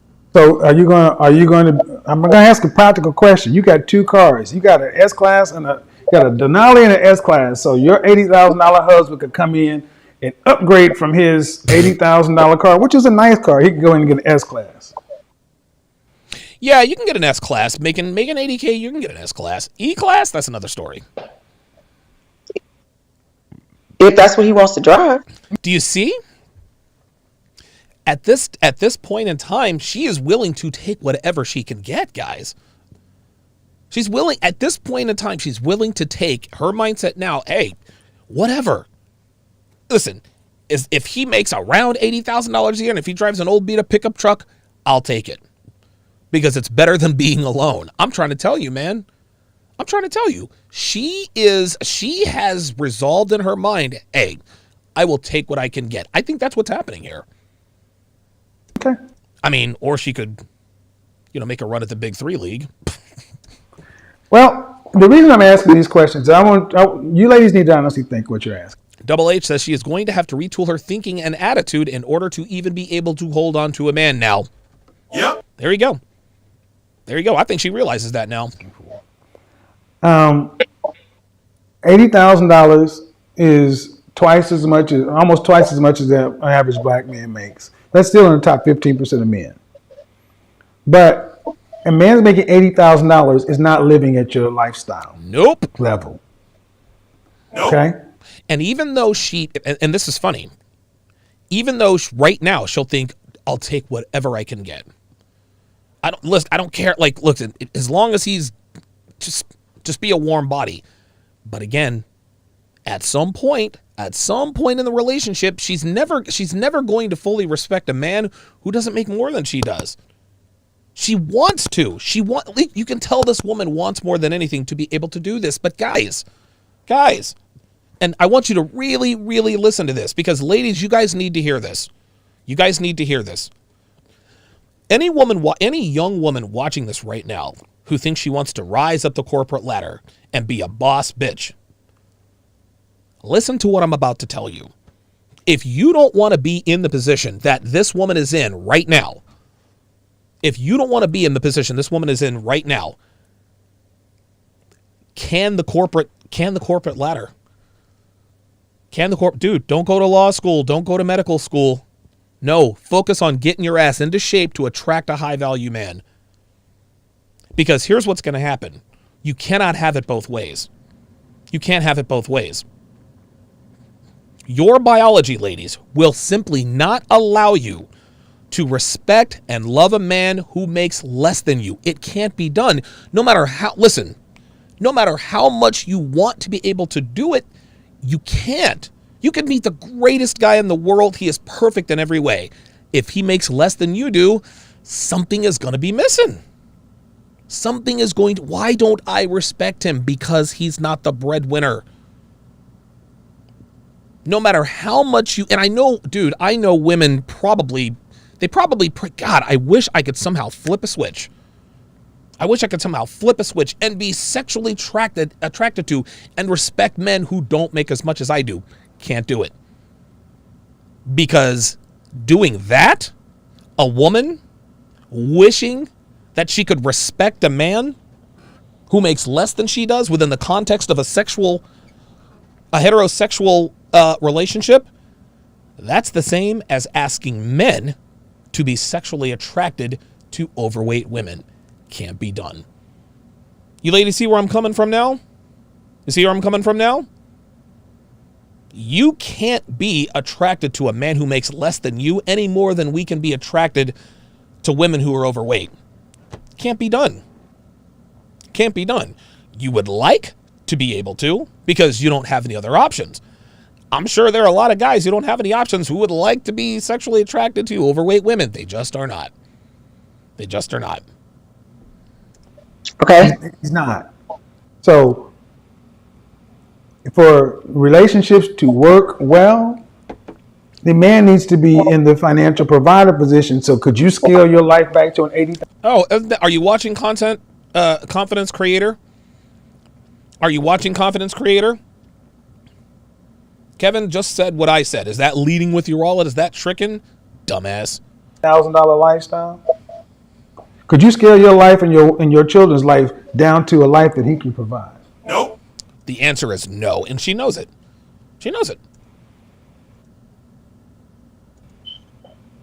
That damn smoke detector. By himself? Yeah, just him. Now, you still making what you make, but you scale down to what he can provide. Nope. No. There it is. And all this other stuff is folly. There it is.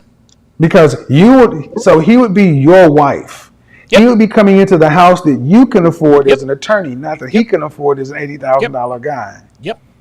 Everything that you would do in his lifestyle would be at your level, which is almost 3 times more than he would be making at the minimum. And eventually that would break. There you go, man. Guys, it just doesn't work that way. And again, you can see on this woman's face that she wants to be able to love a man who isn't the breadwinner. It is not biologically possible.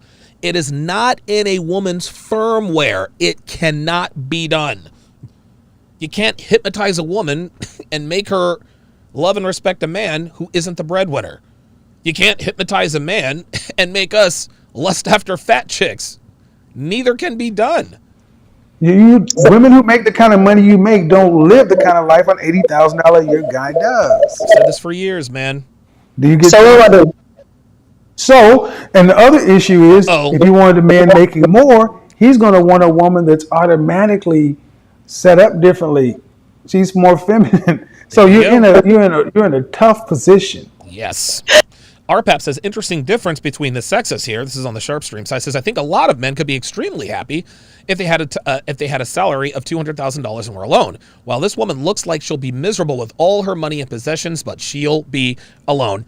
Dude, that is the comment of the day. And at the end of the day, guys, a woman can sit here and say, I want to be a boss bitch, da-da-da-da-da-da. It doesn't matter if she doesn't have a man. It doesn't matter. It doesn't matter. She knows it, and her friends know it. Yeah, I just bought this Mercedes E-Class, and I got this new Tahoe. Oh, yeah, good for you, girl. So when are you going to settle down? Right? When are you going to settle down? I would submit this to you. I think it's a lot easier. I think it's a lot easier for black women to get degrees and make six figures than it is for them to find and lock down a man. Say I'm wrong. Change my mind. Change my mind.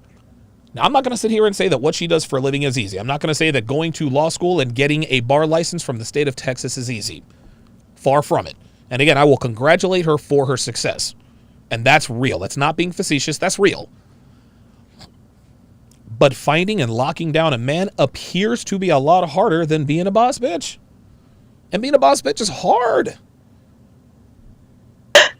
I'm not getting a dog, Kevin. Sweetheart, you going to have to. I mean, what does that mean? I mean, what's I don't want to be alone. I don't want to die alone. I don't want to get a dog and die alone. That's what that means. And I don't want to. So what are you going to do? Just take a man hostage? No. So what you will get is what the market will give you. See, here's the thing. Just what you just said, you're not going to buy a dog. So that means you're going to get a man. That's what I heard. I'm not meant to be alone. Oh, I'm not meant to be alone. Oh, boy. I'm not meant to be alone. More of that prosperity preaching. You want to know something, guys? She's right. She's not meant to be alone. Women and men are not supposed to be apart. By the way, the phone lines are open. The phone lines are open. 516-387-1987. That is 516-387-1987. Is it over? Is it over for black women?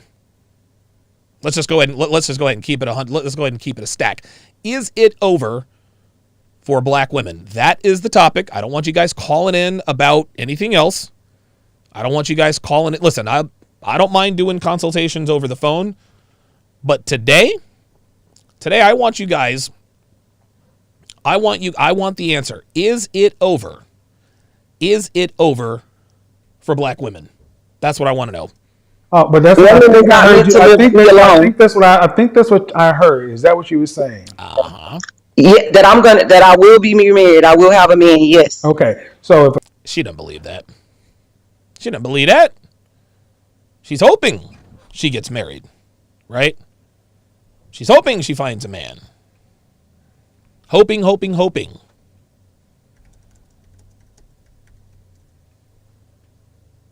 a man who says something like that, they will call. If a man were to be that kind of, a man couldn't say that. I'm gonna get me a woman. No, women have choices. See, she knows that's why she's laughing. And see what I just said? You just talk like I'm gonna get that. That's not a feminine mindset. Man. It's not a feminine mindset. It's a masculine mindset. But the alternative is to be alone. And I don't want that. No, the alternative is... Sweetheart, it doesn't matter what you don't want. The market doesn't give a damn what you want or don't want.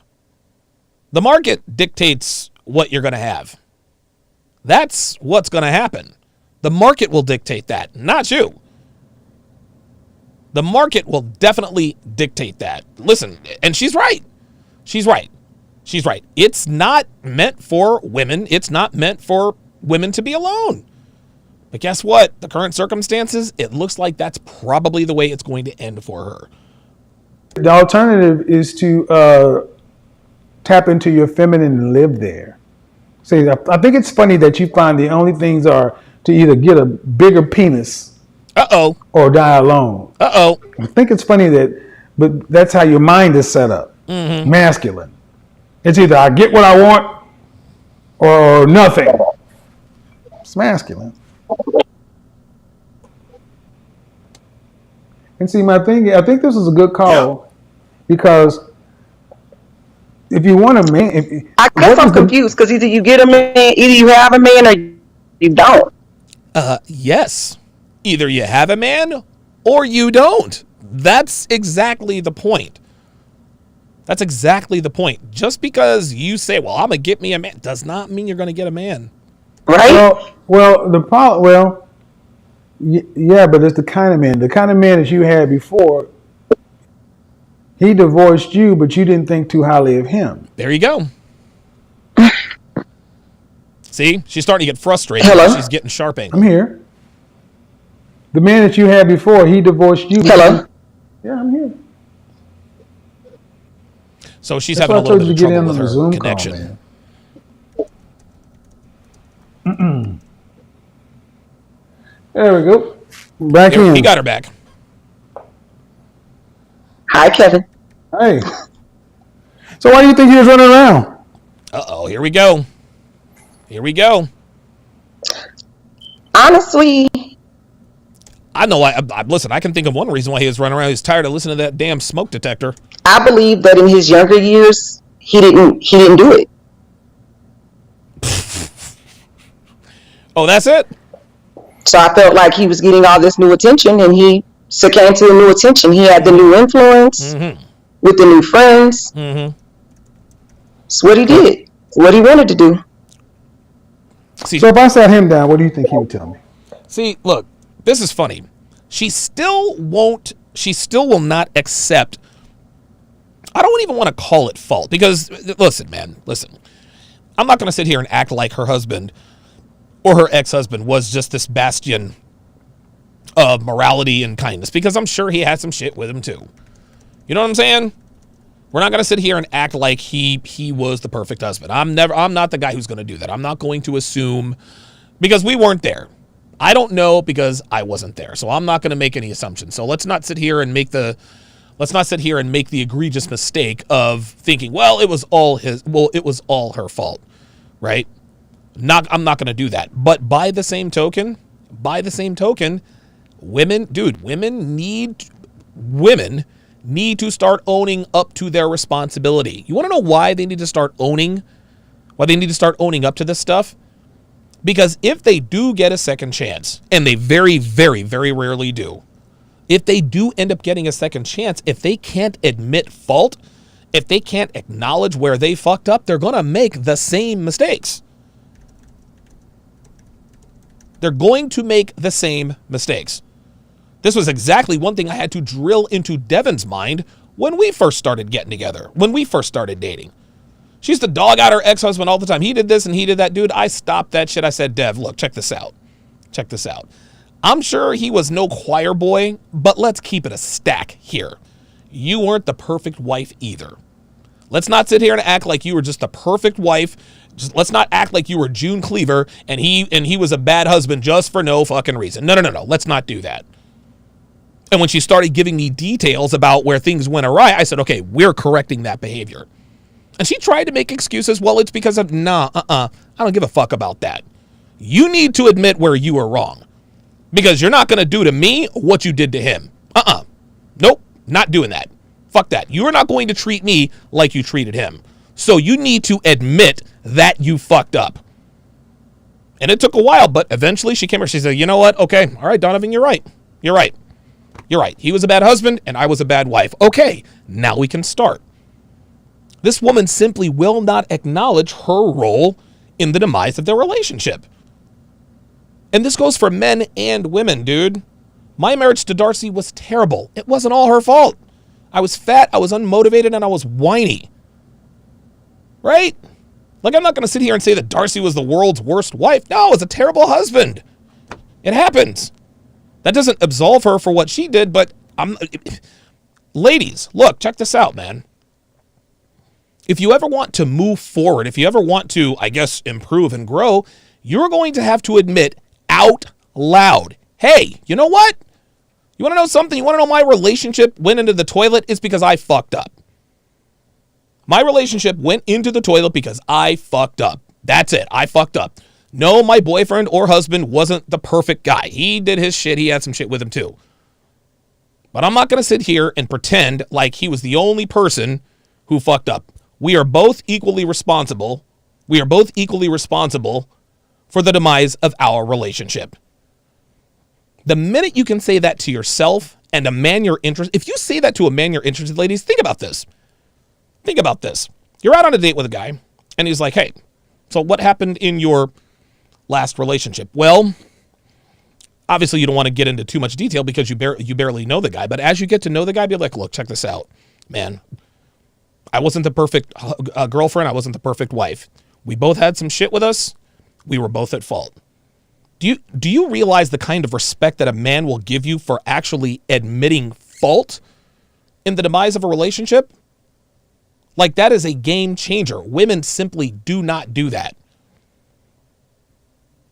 James in Nashville, Dub in Dallas, Bad Wrench in Minnesota, Jay in Dallas, Alvin in Australia, Juan in Chicago, Edward in Winston-Salem, and MGTOW Monk in Houston, in no particular order. I'll be getting to you guys' calls here very, very shortly. Let's go ahead and finish this out, and we'll get to the phones.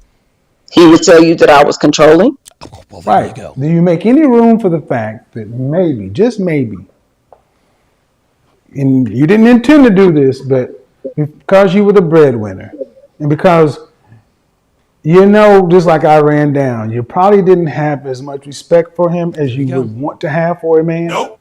There you go. He was overweight. Yep. And he was easily manipulated. Yep. So it was fine when he was there for you to manipulate. But do you think just maybe, that emasculates a man? That's right. And maybe, just maybe, he got tired of being emasculated. Yeah. How about that? So when he started losing weight, and he started getting women approaching him and speaking to him in a way that's more feminine, appealing. Look at her face. Look at her face. Look at her face. Do you guys see the look on her face? You guys see what the look on her face is? Do you know what that look is? You know what that is, guys? That is the look of realization. That is the look of realization. This is her actually coming to grips with the fact that, holy shit, I was the problem. I was a big part of the problem. That is the look of realization right there, guys. Look at her. And it's like, dude, this doesn't give me, pleasure to watch this. It really doesn't. Like, I remember Kevin broke down the this one lady who was all happy, and she was like 6'4" and a basketball coach. But dude, he broke her all the way down, and in the end, she ended up crying. That was hard to watch, man. That was hard to watch. But guess what? She had to be told that. She had to be told that. That is the look of realization. All right, 516-387-1987. The phone lines are jammed. I will get to every single phone call. The subject matter is it over? Is it over for black women? Is it over for sisters? Let's go to Jay in Dallas. Jay in Dallas, you're on live with Donovan. Is it over for sisters? Yeah, it is over, and I'm not going to take too much time, and I'm by no means am I perfect, and I'm also not necessarily a high value man, but the women that I do deal with, I notice a considerable amount of money. Like someone said earlier, okay. 80,000 is a lot in Texas.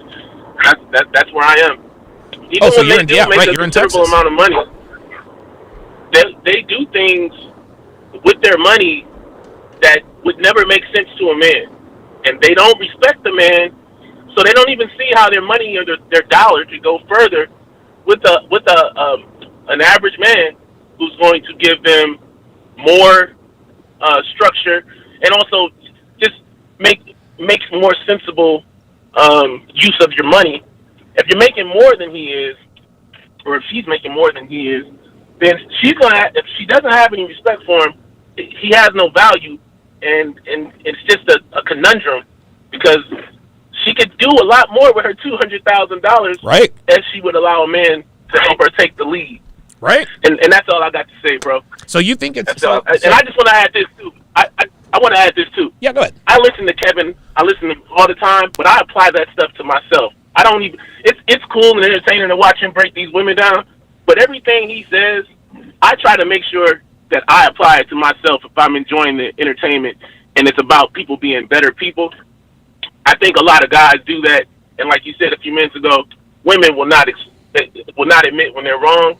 I don't know what that is. It's like inbred, but I just want to say, if anybody's listening that cares, the men are watching this show to be better men, and the women are watching it, I think, really just to watch women crack their face. Well, thanks for the call, Jay in Dallas. I appreciate you checking in. All right, brother. Jay in Dallas, dropping some knowledge there. Let's continue to give me 2 seconds here. All right, let's go to James in Nashville. James in Nashville, you're on live with Donovan. Is it over? Is it over for black women? Is it over for sisters? Yes or no? Yes, it is over. Okay. And why do you say that? Hey, Donovan, man, first, let me say thank you for taking my call, man. Glad to see you again, bro. Thank you. I appreciate that, man. From Thank you very much. It's good to be back. Delta. You know, I sent you a message, JWood47 on Instagram, man. Okay. I went through the same thing. And, you know, bro, been rooting for you the whole way, man. I appreciate that. Thank you. You know, you had all my well wishes and everything. I sent you a picture of me with the oxygen in my mask. Hey, man, you can make it through this, bro. You know. So, yeah, R.I.P. Real Pill Mike is one of us. And now my story. I went on a date last night with a black chick. Okay? This is why I say it's over. So, you know, I met this really, you know, in shape, good-looking black chick, you know, working my second job, and went out with her. You know, a couple of days passed, went out planning for last night, you know, at the football game here in Tennessee. And she was masculine as all fuck. Oh, boy. The more she talked, the more, and her body was great. Okay. And but basically, I picked up enough game from you guys, watching you guys. I actually got up, got her home, got her to the bed, and dude, she was so masculine. I was like, oh, God, how masculine was she? Like, what were some of the things that she was doing? The bruh. She called me she kept saying that several times. The constant hand movement when she spoke, you know, it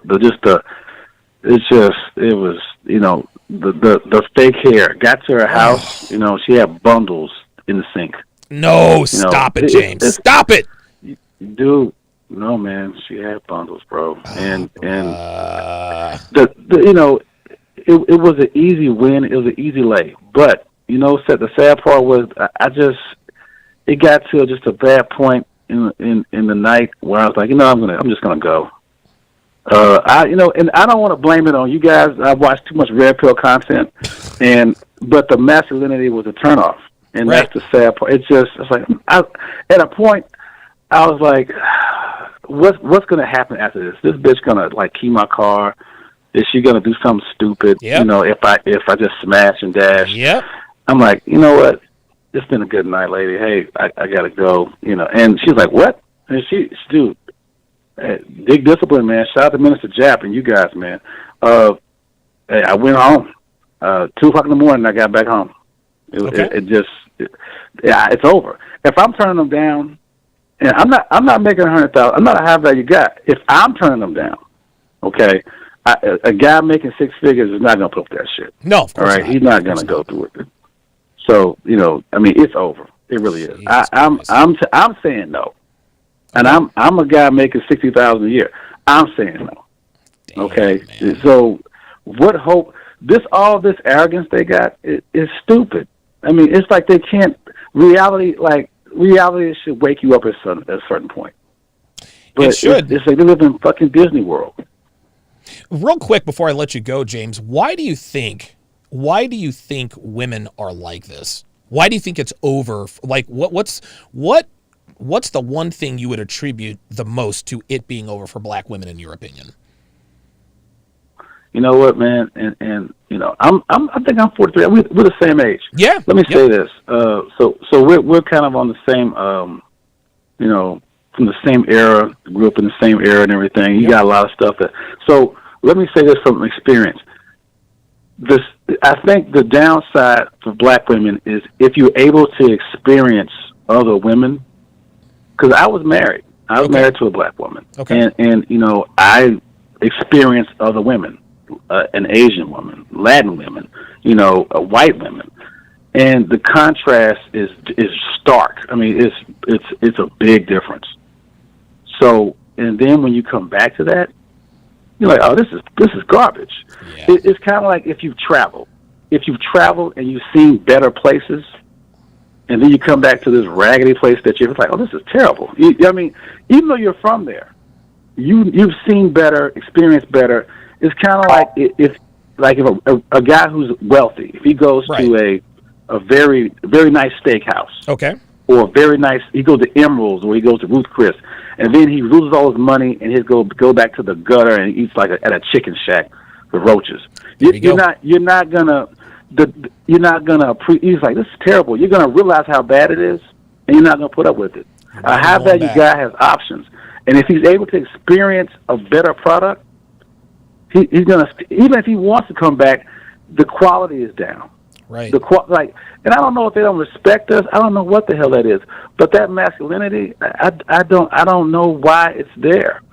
I can't. I mean, I can speculate, and I've heard 1,000 people tell you why. But man, it's horrible. I turned down pussy last night. An easy win. And I was like, nah, because it's just to the point where I don't want to deal with the aftermath of a masculine black woman having to call me, having to deal with it. I was like, I don't want to do this. But yeah, bro. Hey, glad to make it through, man. Check your Instagram. Love you, Donovan, man. Thank you very much for that, man. James in Nashville checking in. Yeah, I've got an answer to his question. He says, where does all of this masculinity come from? Guys, it's our culture. All right, we all talk about the Tyler Perry movies, all of these movies. All of these movies, the culture, television shows, social media, it glorifies masculine traits in sisters. They think this is attractive, and it's not. This is why we have such an adverse. That's why they have such an adverse reaction when a good-looking brother who is a bona fide millionaire tells them, "Newsflash, y'all, that ain't how it's going down. Like, we're not checking for y'all. We're not checking for y'all." All right, we got Dub next. Bad Wrench Entertainment. Alvin, Juan, Edward, MGTOW Monk, Ahmad in KC. Let's go ahead and go to Dub in Dallas. Dub in Dallas. Is it over for black women? Is it over for sisters?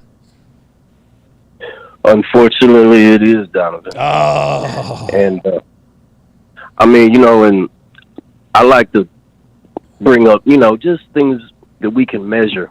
Forget how you feel, you know. Shout out to the brother that just got off the call. Yeah, James in Nashville. A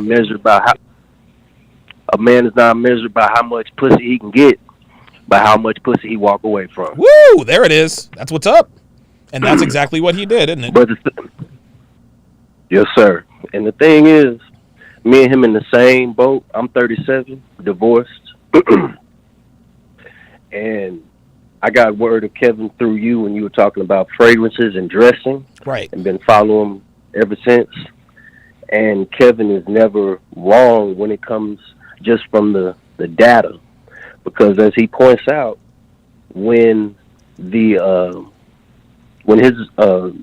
generation, what is it, the silent generation, when they leave, the numbers of 1 in 4 black women being married is going to go less than that. Yep. And this is just according to the numbers.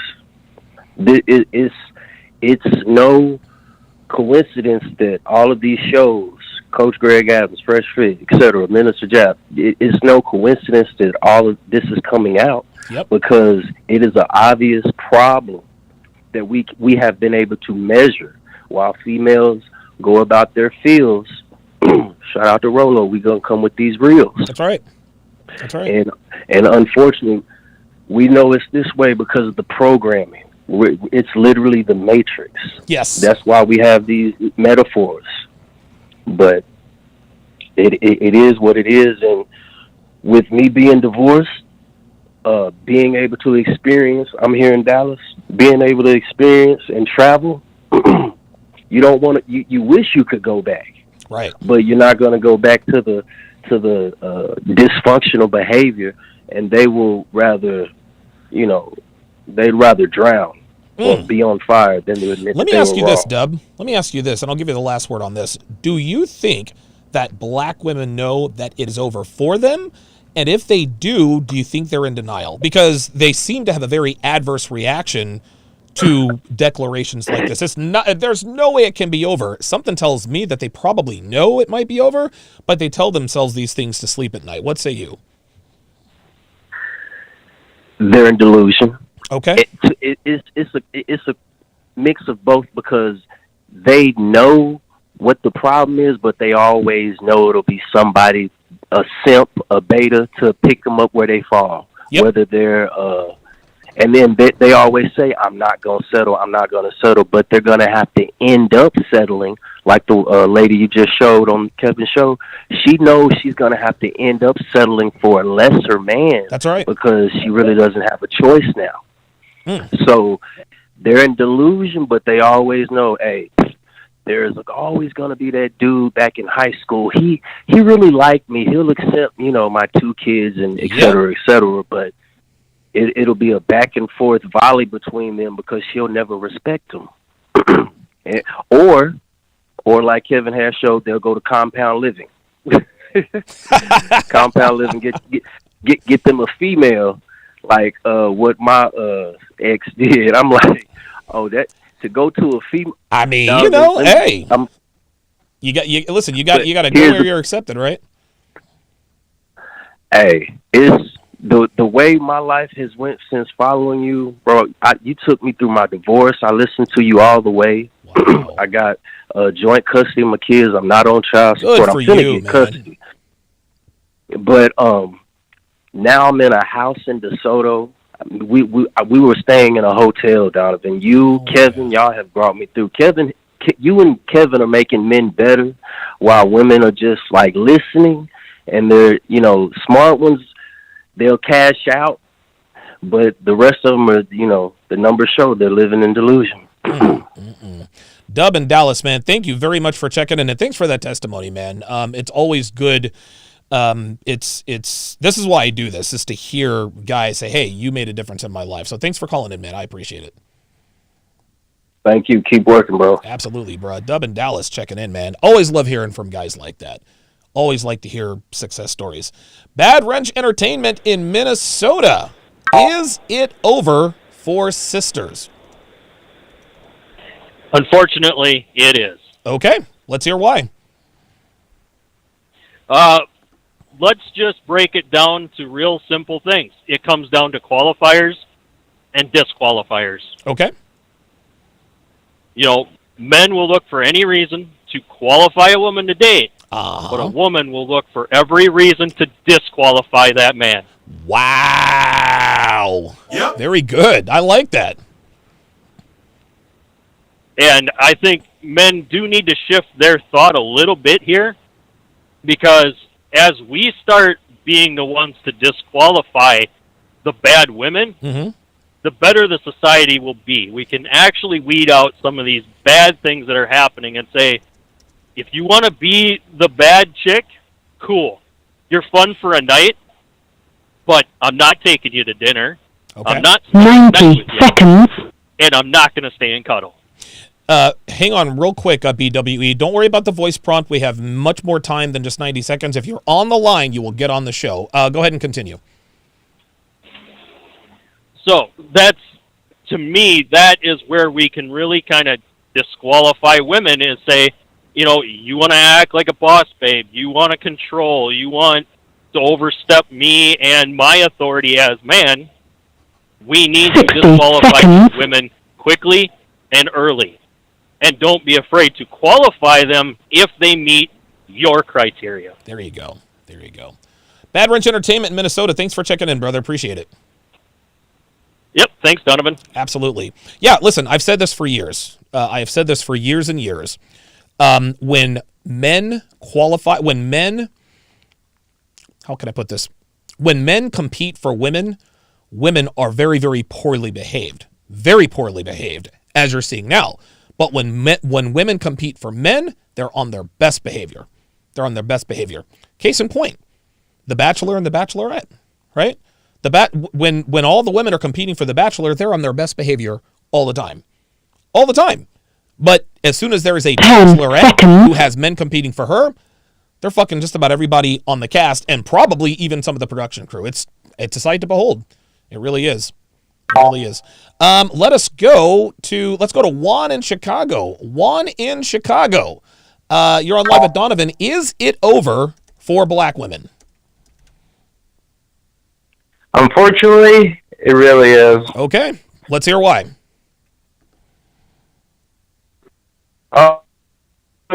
Something that Myron said in his podcast many, many times.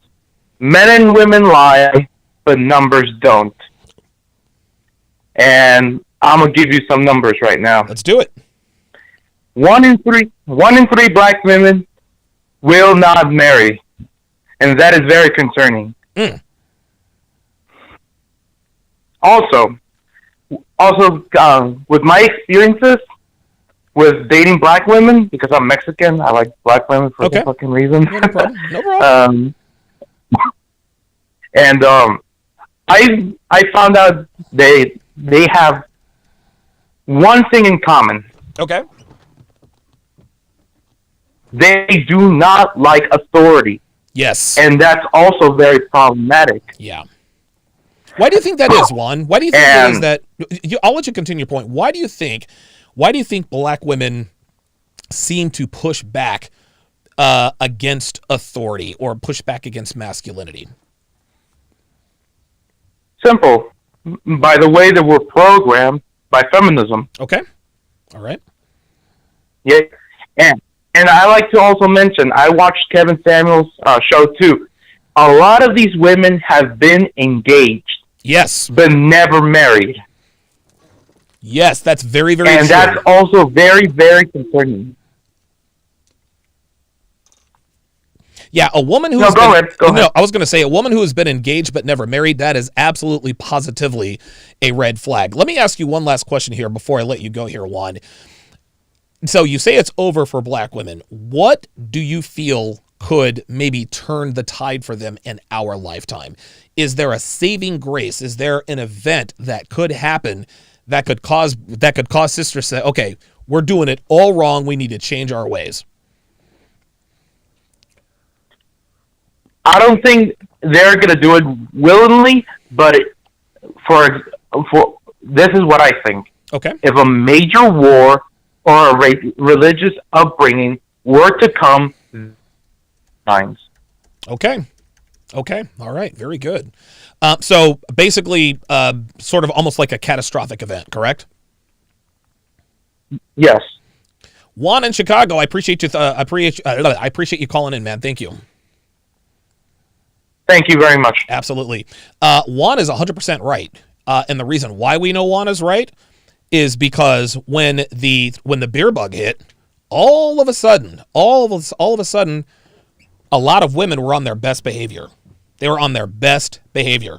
Now, there were obviously a lot of divorces, right? Like, I think we all know and understand that. But during the beer bug, in times of pandemic, in times of war, I mean, listen, the more unrest there is, the quicker we revert back to our biological programming. Okay? Men, we fight. Women gather and nurture. That hunters and gatherers. That's how it is.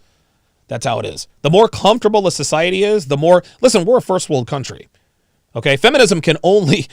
A first world country... Feminism can only survive in a first world country. Okay? Feminism doesn't work in third world countries. It doesn't even work in second world countries. We have first world problems. That's why womanism... This is why womanism has festered essentially destroying our women. All right, let us go to Edward in Winston-Salem. Edward in Winston-Salem, you're on live with Donovan. Is it over for sisters? Yes or no? Yes. Okay. Yes, it is. Why is that? Well, it's just, just dealing from personal experience and realizing the stuff from my past, all this disagreeableness that I get, it was from, being around black women. Yeah. And my ex-fiance, she happened to be a person of color and everything like that. And I just imagine trying to just basically try to take charge in the relationship with just something like the finances. Would never let me look at the finances and things like that. Never wanted me to be around, but never wanted me to really do anything, Wow.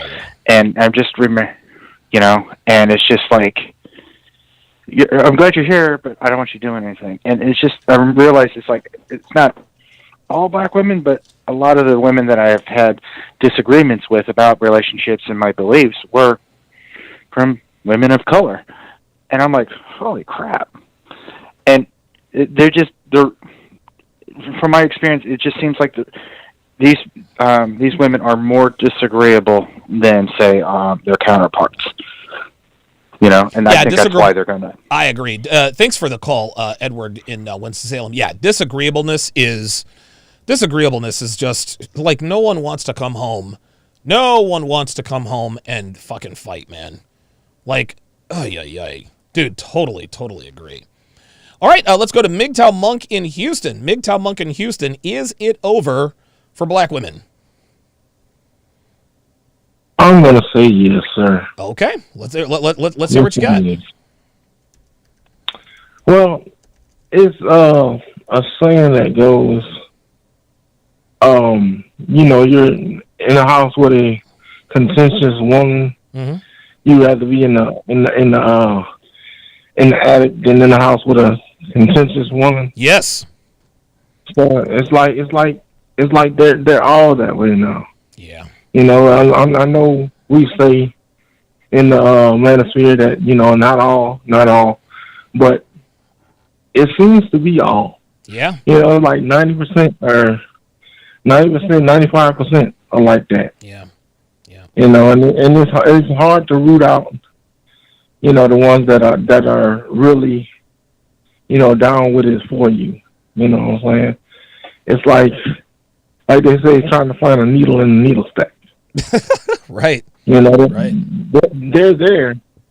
They're there, but it's like, okay, I got to reach through all this other stuff that's biting me and poking me and sticking me all over the place and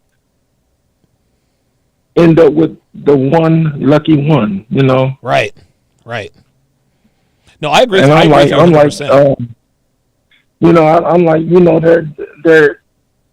they always say there's that one, but you're looking for that one in a minefield, Yeah. So it's like, yeah, they're done. They're done. Okay. All right. And they want to run over. They want to run over to white men and stuff like that, and that's great. That's awesome. But white dudes aren't checking. People. Listen. White dudes aren't checking for black women, man. They can say that they are, but we all know white dudes aren't checking for black women. Come on. Yeah, they're not keeping them anyway. No, definitely not. Wow. Well, listen, MGTOW Monk, I think this is your first time calling, man. I appreciate you checking in, man. It is, man, and I enjoy your show. I've always watched, and I'm glad you're out of the hospital, man. Thank you. I'm glad you're feeling better. I really hated to see you like that, man. I really did, but Devin stood by you, man, and that's a great woman. Yeah. But yeah, man, it's over, man. Okay. Short and succinct. MGTOW Monk in Houston says it is over. Wow. Shout out to Edman209, who I'm assuming is Edward in Winston-Salem. $20 super chat says, thank you for taking my call and listening to me for a bit. Absolutely, man. Absolutely. I'm familiar with Winston-Salem. I went to High Point University, so, they're in the Piedmont Triad area, right there off Highway 311. Let's go to Ahmad in Kansas City. Ahmad, you're on live at Donovan. Is it over for sisters, yes or no? Hey, Donovan, how you doing, brother? I'm going to say yes, but let me add something here because I don't like to play the race card. I'm going to say yes to the modern woman of all races. Okay. Okay. Before I jump into this, man, you're looking healthy, brother. You're looking good. You got that MJ TB12 A game on, man. Yes. Nice to see you back. Yeah, back from the dead, right? So, there we go. I'm an Arab American, and I've dated almost every race. Was married to a Latina, so I've dated outside of my race more often than most. And there's three things I want to quickly notate. Okay. One of them is your message. If she can do whatever she wants, but if she can't leave her phone unlocked, she doesn't need to be with me. Right. Gentlemen, that is as accurate. If you want to save yourself and she can't do that for you, you have no business being with her. You're just bringing trouble to you. Number two, Kevin Samuels had a powerful video that I could relate to on so many occasions dealing with so many females. If she can't give you and more compared to what she's given to others in her prime years, you have no business committing to that woman. Bingo. That is probably one of the most powerful messages to the community. And once again, gentlemen, if she can't provide you the best of herself, right? Yeah, let me clarify that. What Ahmad is saying, guys, and I've asked this question, and Kevin has asked this question. You have to ask a woman, and not just straight up, but you have to ask yourself about your relationship. Is my woman giving me something that she has never given to another man before? That's a very good question. And most women and most men, the answer is an emphatic no. They're getting leftovers on some level. I didn't mean to cut you off, Ahmad, but I wanted to make sure that you elaborated this perfectly, because this was probably the last serious relationship I had committed to, which was about 3 years ago, and then I became really red pill to the point where it's probably not healthy, because I get to see a woman for who she is from a mile away. But to make that clear, there was no way I'm going to wife a woman in her 30s that so many others in her prime years have had. Yes. And easy access to, where I have to pay for the wedding, the honeymoon, the home, give her all access to. I'm almost 39, just got my military retirement, got a passport. Why in the hell would I give a woman everything I have when so many others have gotten out of her for free? So anyhow, and number three, this is not a black woman issue anymore. I know you have a lot of black followers here, but as an Arab American, brothers, our women are paying the price for feminism. There are so many in their 30s, approaching 40, that think they still have the standards. So of a 24-year-old. So Arab women are following that same path? You will not believe, I have a huge family, and half of my female cousins have entered the age group of 30 to 35, and they are in shock and awe because they thought they could. Kevin Samuels says this all the time to the females on his show. Do you think husbands are just sitting there on a tree where you can snap your finger and get one? And they all lived their life thinking they'll just pick a husband whenever they want, not realizing it is the husband who decides to marry you.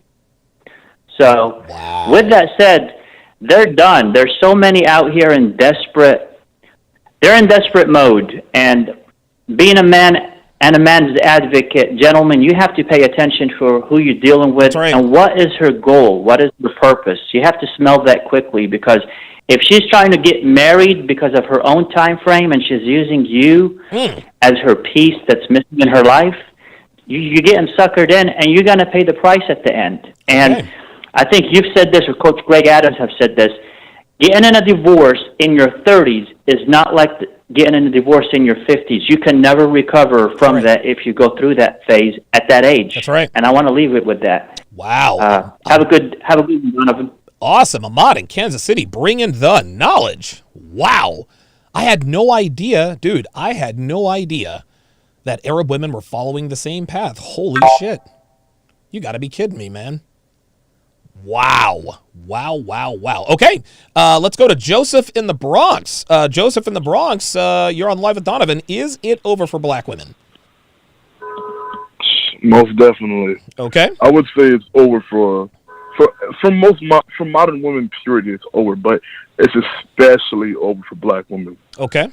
Okay. And the reason why I say this is because, I mean, growing up, I had a black mother, but the thing is, she was feminine. So me growing up thinking that, like, oh, most women are like this. Right. But no, I go out into society. I'm only 21 years old, and I can already see that, like, you can't challenge them or any other, like, beliefs. You can't say anything that's, like, how do I say it? Opposing to their views. Okay. Like, the female way of thinking is the right way of thinking, and black women feel that way especially. Like, you can tell them they're wrong. And, I mean, there's plenty of reasons why that's like that, but, like, I don't see it getting any better from here. Wow. Unbelievable. Well, I mean, listen, that seems to be the general consensus. Joseph, thanks for checking in, man. I appreciate you calling in. Thanks for having me, Donovan. Absolutely. Okay, we got Chris in Miami, Antoine in St. Louis, and CC in Denver up next in that order. Let's go right to Chris in Miami. Chris in Miami, you're on Live with Donovan. Is it over for black women? And, I mean, there's plenty of reasons why that's like that, but, like, I don't see Chris in Miami, are you there? Chris in Miami. All right, I'm going to put you back on hold, Chris in Miami, because I think you're listening to YouTube in the background. Let's go to Antoine in St. Louis. Antoine in St. Louis, you're on Live with Donovan. Is it over for black women, yes or no? Out of optimism, I want to say no, but out of realism, I have to say yes. Okay. And that's primarily because society has changed the rules for women. Everything is easier. It's like on these jobs. My friend is a fireman. You can't run up steps anymore. You can't carry heavy equipment. Right. They had to totally re-gauge the standards so that women could get through the academy. And that's pretty much the order of the day. My military friends, like, they changed standards so that the women can compete and keep up with the men. Is that making the military better for the military better for women? Or is it making the men weak? Because you're lessening the standards for everybody so that everybody can be on the same platform. Let me ask you this, Antoine. So the optimist in you wants to say no. I feel the same way, but I'm also a realist. So in your opinion, what would have to happen for the tide to change? What would have to happen with or for or to black women for them to be trending in the right direction? Socially, we would have to be realistic over a broad spectrum. Okay. I mean, we would just have to be realistic, and you would have to basically go back to ingrain in women now, the modern woman, that you have limitations, realistic limitations. You have limitations in society, but society has propped you up over generations that this mindset that you have of superiority is real now. When we can convince women, not that you're weak, but that you have a place, in with us, right? And that we support you. We're not trying to be over you. We support you, but let's be realistic. Certain jobs, were assigned by nature to men. Certain situations were assigned to, by nature to men. It's not that we're looking down on you, until society can do something to make women see life more realistically, man, it's done. Man, oh man. That's a very good point. Antoine in St. Louis, man, thank you for checking in, man. I greatly appreciate it. Yes, sir. Thank you for having me. Absolutely. Big shout out, before we go to CC in Denver, a big shout out to Uncomfortable Truth with the $10 super chat. Says, thanks for taking my call. That's Dub in Dallas. I appreciate that very much. Also, Robert Dalton says, does the open phone policy go both ways? I'm going to answer that for you. The answer is no. The open phone policy does not go both ways. And I'll give you this quick example. I could do a 15-minute soliloquy on why it shouldn't matter. If you are, how can I put this? When you are seeing a woman and she wants to get and you both are thinking about getting serious in a relationship, never be the first to angle for a long-term relationship. Never, ever, ever be the first to angle for it. Well, what does that have to do with the open phone policy? Well, I'm glad you asked, disembodied Donovan, because once you ask a woman to be your girlfriend, all of your leverage is gone. When you ask a woman to be in a relationship with you, you are literally telling her that she has met all qualifications it takes to secure your commitment, right? But when a woman asks you to be in a long-term relationship, at that point, you never tell her yes the first time. And I have plenty of videos on that, why you should never say yes. The point is that when you are going over your list, your requirements in terms of what you will not tolerate, a locked phone being one of them. Hey, so you want to be in a relationship with me? Open your phone and hand it to me right now. Right? So now let's fast forward. Let's say that her phone is open, right? Okay, do I now qualify for a relationship with you? I don't know. That's a start. Well, I think that you should have your phone open too. If a woman says to you, well, I'll be your girlfriend, but you have to have your phone open too, you don't have enough value. Okay? She doesn't like you as much as you think she does. Well, Donovan, that's a double standard. Okay. Double standards exist for a reason. Well, I don't think it's fair. Why should I have to have my phone open but not him? I didn't say you should have to have your phone open. I'm not saying you should do anything. But if your value is high enough, a woman is not going to try to negotiate your requirements, much less try to mirror your requirements with hers. Guys, it is simply not going to happen. Let's just say Chris Hemsworth is dating a girl named Stephanie. And Stephanie says, hey, Chris, I'd love to be your girlfriend, right? And now, of course, Chris Hemsworth could do this because he's Chris Hemsworth. All right, cool. Well, guess what? Delete all your social media, and your phone's got to be unlocked all the time. What is she going to say to Chris Hemsworth? Yes, master, of course. Do you think that she's going to say, well, Chris, listen, I understand, but if my phone has to be unlocked, so does yours? Well, of course not, Donovan. He's Chris fucking Hemsworth. And that's the point. Your value determines her compliance. The higher your value, the more she will comply. The higher your value, the less likely she is to try to mirror the same requirements. If your value is high enough, if you're offering enough value to a woman, she's not going to give a shit whether or not your phone is unlocked or not, because your value is high. So anytime somebody comes to me and says, well, look, I told my girlfriend she doesn't have to go to bars, she can't go to bars or clubs, she can't be on social media. She says, well, same for you. I said, number one, you angled for the relationship first. That's the first thing. Number two, even if you didn't, the first time she asked you to be her boyfriend, you told her yes, without letting her know what you will or will not tolerate, right? Girls aren't going to be worried about listen, when a girl is really into you, the last thing she's thinking about is, okay, our requirements need to be the same. No, sweetheart, we are not the same. My value is higher than your value, which means I have leverage, which means I have more privileges in this relationship than you do. You can either take it or leave it. Blue Lion 7342 $5 super chat said, this is Chris in Miami. My call dropped, don't know why. Really wanted to speak my piece, but great to have you back in business as usual. Black women are done. Yeah, I saw you. I put you on hold because I heard us in the background. Maybe it was something going on with Blog Talk Radio. All right, let us go to CC in Denver. CC in Denver, thank you for holding. You're on live at Donovan. Is it over for black women? It's fucking over, man. Oh God, man! I was hoping we'd get one no. Nah, so check this out, man. I'm 29. I'm just like an average white boy for context. I've dated like 9 black girls in my life. Okay. I can think back fondly on one of them. Wow. Other than that, man, 11%, like, fam. it was always more bad than good. It was always more bad than good. So on this most recent one, man, I had to cut this side chick about 6 months ago. She knew she was a fucking side chick the whole fucking time, signed up for it and everything. But every time, you know, we finished fucking or whatever, she just lose her shit. I don't want to be the side chick. I'm like, why are you here then? Okay? And I don't think I can deal with it anymore, man. Like, especially when, you know, a few callers back, he made the great point of, like, these Latinas and white girls don't act like that, man. No, they don't. Like, everything is a fucking problem. Yeah. Like, even, I'm not, you know, claiming to be some, you know, big player or nothing, man, but I'm saying, even when you do have a dude with some game who can lead, these bitches will not follow. Nope.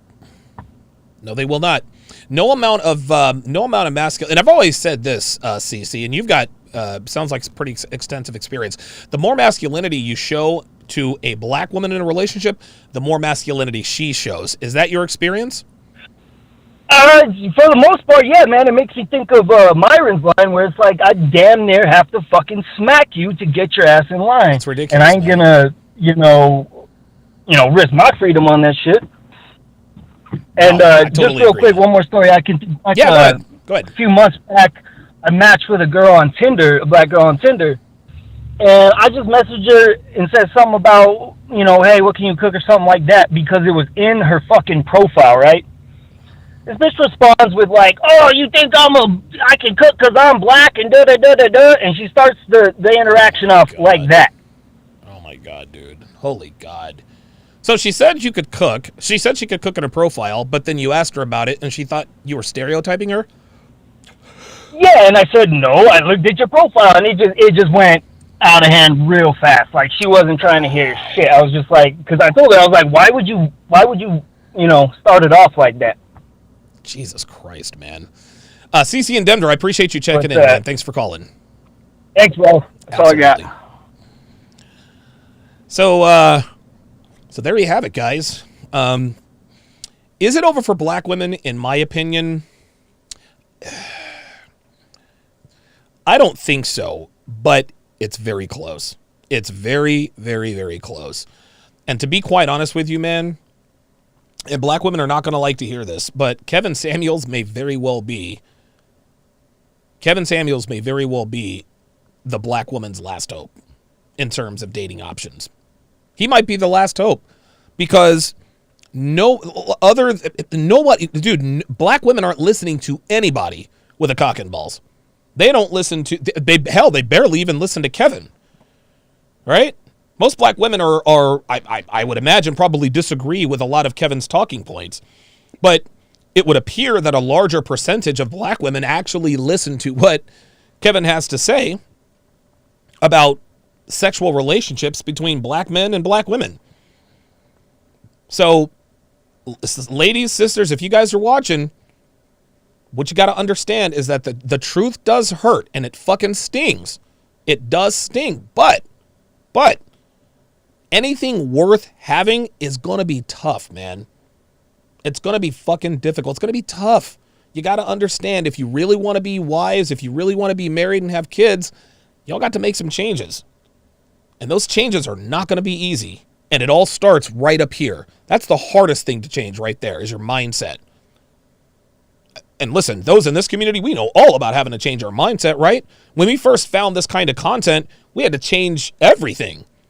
No, that wasn't easy. We had to accept that women are not who we were raised to believe that they are. Not a chance. In fact, women are quite the opposite. We had to overcome all that, then actually put that into action. And lo and behold, a very small percentage of us have changed our lives in ways that really makes a difference. That's no different from you, ladies. It's no different. Any sister in here, any black woman, any young black woman watching this, or Kevin Samuels, listen, man, ignore us at your peril. Ignore us at your peril, because listen, you might talk shit about Kevin, and Kevin's this and Kevin's gay and all that. Listen, say whatever you want about him. But Kevin Samuels may very well be the last hope for black women. And that's real. That's real. Coming up next, it will be my F-Boy Island breakdown, as I do every single day. You can watch my F-Boy Island breakdowns and all of my premium live streamed content absolutely free on SharpStream. Just go to sharpstream.com. There you will find the link. To download the SharpStream app on either Android or iOS. Android or iOS. Either Android or iOS. Absolutely free. You don't have to pay for it. The app is free. Not out here trying to charge people for it. Because I do want people to be able to watch for free. So go to sharpstream.com, sharpstream.com. SharpStream.com.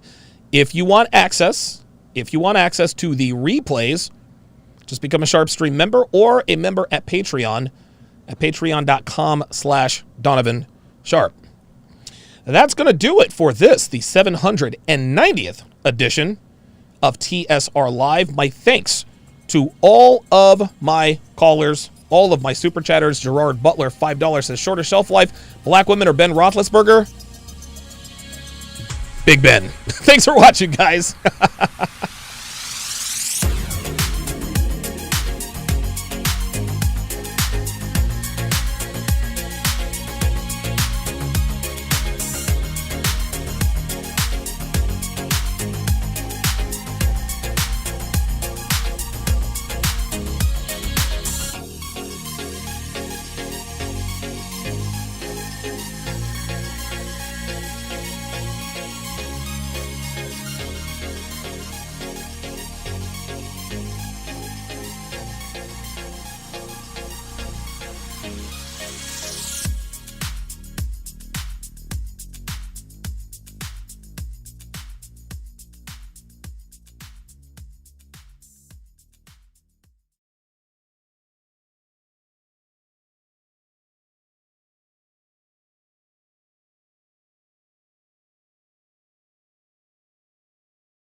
right, it is time for the F-Boy Island breakdown. Oh, look at this. I can't believe it.